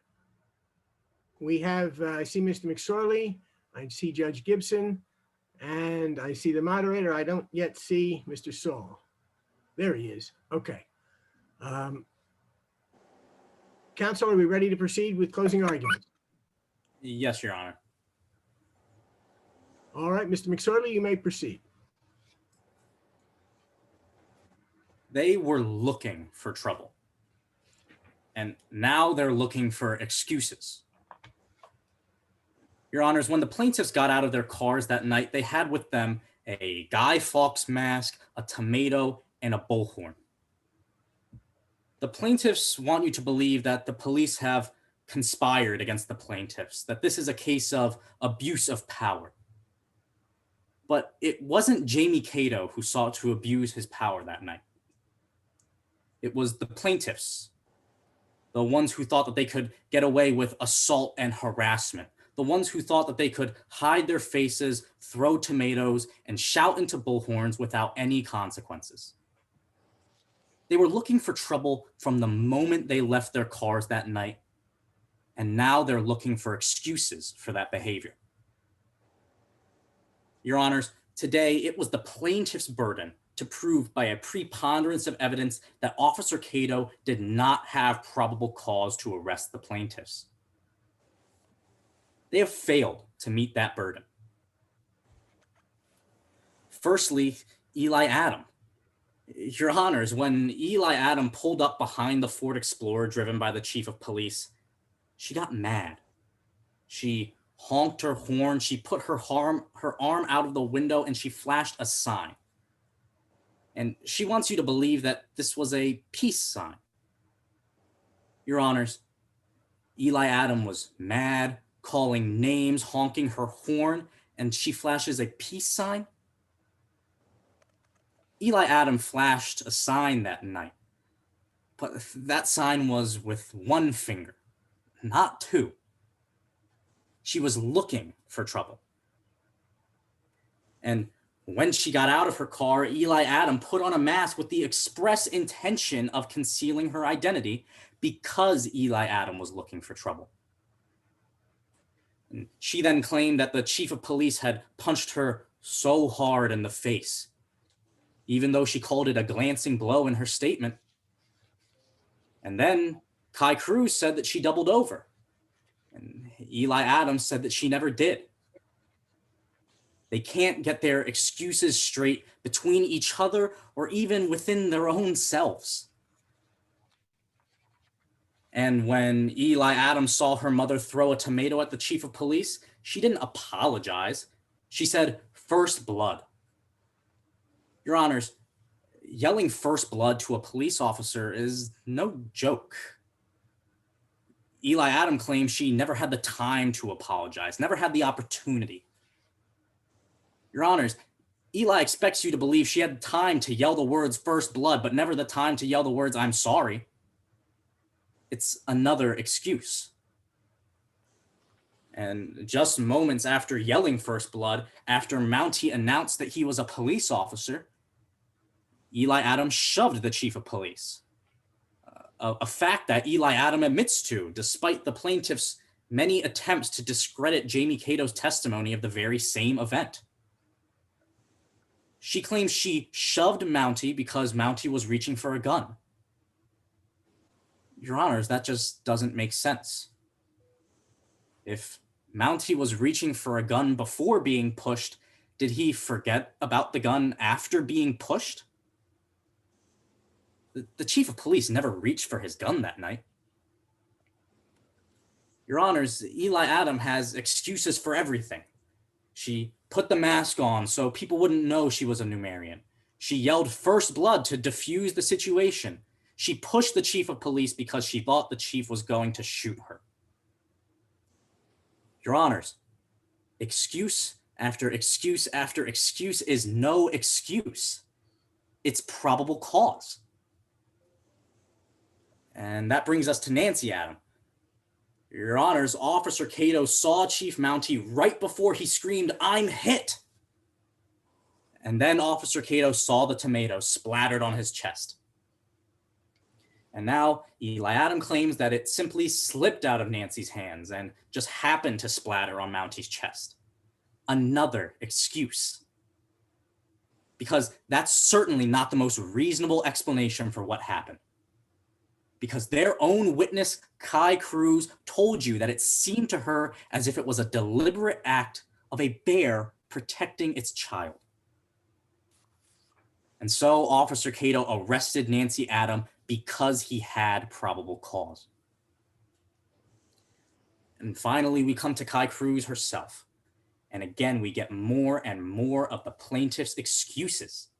Excuses that just don't make sense, Your Honors. Miss Cruz says that she didn't grab the bullhorn before leaving her car. She says that the bullhorn was clipped to her belt. Your Honors, who drives their car with bullhorns strapped to their belts? Miss Cruz claims she didn't want to escalate the situation, but then why didn't she just use her normal voice? Why did she yell? The mere fact that she shouted into a bullhorn to people just a few feet away suggests that she did want to escalate the situation. Officer Cato heard Kai Cruz shout about dirty cops and establishment stooges. Your Honors, there's no question that screaming these words into a bullhorn at people just a few feet away would, at the very least, cause alarm, as the charge specifies. She was looking to cause alarm. She was looking for trouble. So Officer Cato arrested her. Your Honors, the question before the court today is this. Were the facts and circumstances available to Officer Cato warranting of a prudent officer to believe that the plaintiffs had committed or were committing an offense in his or her presence? The answer to that question is yes. Your Honors, whether the plaintiffs were guilty or not is not the issue here. The issue is probable cause. And in each case, Officer Cato clearly had the probable cause to arrest them because they were looking for trouble. And now they expect us to look for their excuses. We ask you to give them the verdict that they deserve, because the plaintiffs were not falsely arrested on that night, May 26, 2019. Your Honors, find Officer Cato and the Metropolitan Police Department not liable. Thank you. Thank you, Counselor. Mr. Saul, Thank you, Your Honor. May I proceed? you may. Thank you very much, judges. It's been an honor, and opposing counsel, and may it please the court. I have to agree with my colleague, Mr. McSorley. Maybe this isn't a case about abuse of power, because what has become quite evident throughout these proceedings is that Officer Jamie Cato isn't quite competent enough to abuse his power. We heard testimony here today that Officer Cato did not witness the events which the defense is citing as his probable cause. Officer Cato alleged on direct examination that he saw Eli Adam shove Chief Mounty. Yet he says in his statement, I did not see Eli Adam touch him. So where was he lying? And then he tries to explain it to the court by saying, well, Eli Adam's hand was where Chief Mounty's chest was. To quote my colleague again, that's an excuse.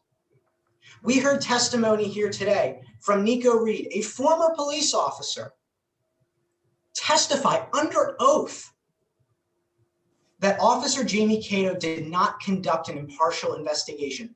That's a defense witness condemning, essentially, the actions of Jamie Cato.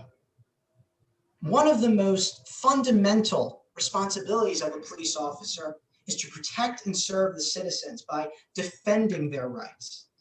On May 26, 2019, not only did we witness a deviation from that awesome responsibility, but we witnessed a flat out blatant violation of my client's most fundamental freedoms. Jamie Cato unlawfully and without probable cause arrested my clients. And he did so not to maintain order, not to uphold the law. He did it to silence critics, and he did it to protect department interests. My colleague in his closing statement and the defense throughout the proceedings here today have cited the actions of Eli Adams, such as wearing a mask to hide her identity, making jokes that maybe were a little off keel by showing gestures out of his car window. Now, it's important to note that there is not one witness in this court that has testified that Eli Adam gave the middle finger. Only Chief Mounty asserted that, and he is not here today. All of these actions, the hiding the identity, the gestures, the jokes, not apologizing, are they annoying? Sure. Are they even offensive? Perhaps. But they're not crimes. They're not wrongdoings. What happened on May 26th is Officer Cato and Chief Mounty got annoyed, got angry. We heard about how Chief Mounty was angry, how he was grunting, and how he was exasperated. But getting angry isn't a license to violate the rights of citizens. It isn't a license to ignore your most important responsibility, which is upholding the rule of law. What has become quite clear, as I mentioned a moment ago, is that Officer Cato did not have probable cause because he didn't see anything. He didn't see Eli shove Chief Mounty. He didn't see Nancy Adam trip with the tomato. And this tomato has become a point of contention. Let me remind this court respectfully that Nancy Adam was an elderly woman with dementia. She innocently slipped and a tomato went flying out of her hand. Accidents happen. Now, Jamie Cato says that he saw Nancy Adam pelt Chief Mounty and that this dealt a major blow to him. But again, Nancy Adam is an elderly woman. She's not a pitcher for the Yankees. The reality is, Your Honor, the defense time and again overreacted on the night in question, and they are the ones who are presenting you with excuses. Now, what's even more disturbing than their complete disregard for probable cause is their disregard for credibility. We heard about how Nico Reed, the chief eyewitness at the scene, was intoxicated, was under the influence of alcohol and narcotics. We heard about how Sergeant Barman lied to the chief of police about speaking to the mayor. And I need to make a point of this, Your Honor, because it's not just about lying to the chief of police. It's about playing with the rights of my clients. That cannot be ignored. And it speaks to the clearly pernicious culture of the Metropolitan Police Department. Clearly, this department needs a dose of accountability. They deny citizens their rights. They ignore probable cause. And as my colleague, Ms. Spina, put in her opening remarks, there are 33,000 police officers in the state of New Jersey. And I don't doubt that 32,995 of them do the right thing. But today, unfortunately, we're here to talk about 3 that did the wrong thing. Having power and responsibility makes sure that you need to be held even more accountable. It's not a license to do as you please because you're annoyed. And it would be a gross miscarriage of justice to endorse and allow the Metropolitan Police Department to, on a whim, arrest 3 perfectly innocent civilians with impunity. And that is why I, with the greatest respect, request that this court rule in favor of the plaintiffs. We need to hold these officers accountable. We need to rule on the side of justice. Mr. McSorley said it very well. The time for excuses is over. And the Metropolitan Police Department needs to stop giving us excuses, and they need to start being held accountable. And I trust that after examining the facts and the evidence, this court will make sure they do by ruling in favor of my clients. Judges, it has been truly an honor. Thank you for your time and attention. I have nothing further at this time. Thank you, Counselor. We will take a recess and we will be back in a few minutes. Julie, you're going to move us to another room? Yes, judges will be moved to a breakout room. Everyone else, you should just still remain on mute with your videos off. Okay, and then Julie, when we get to the breakout room, I have a question for you before we talk to each other. Okay.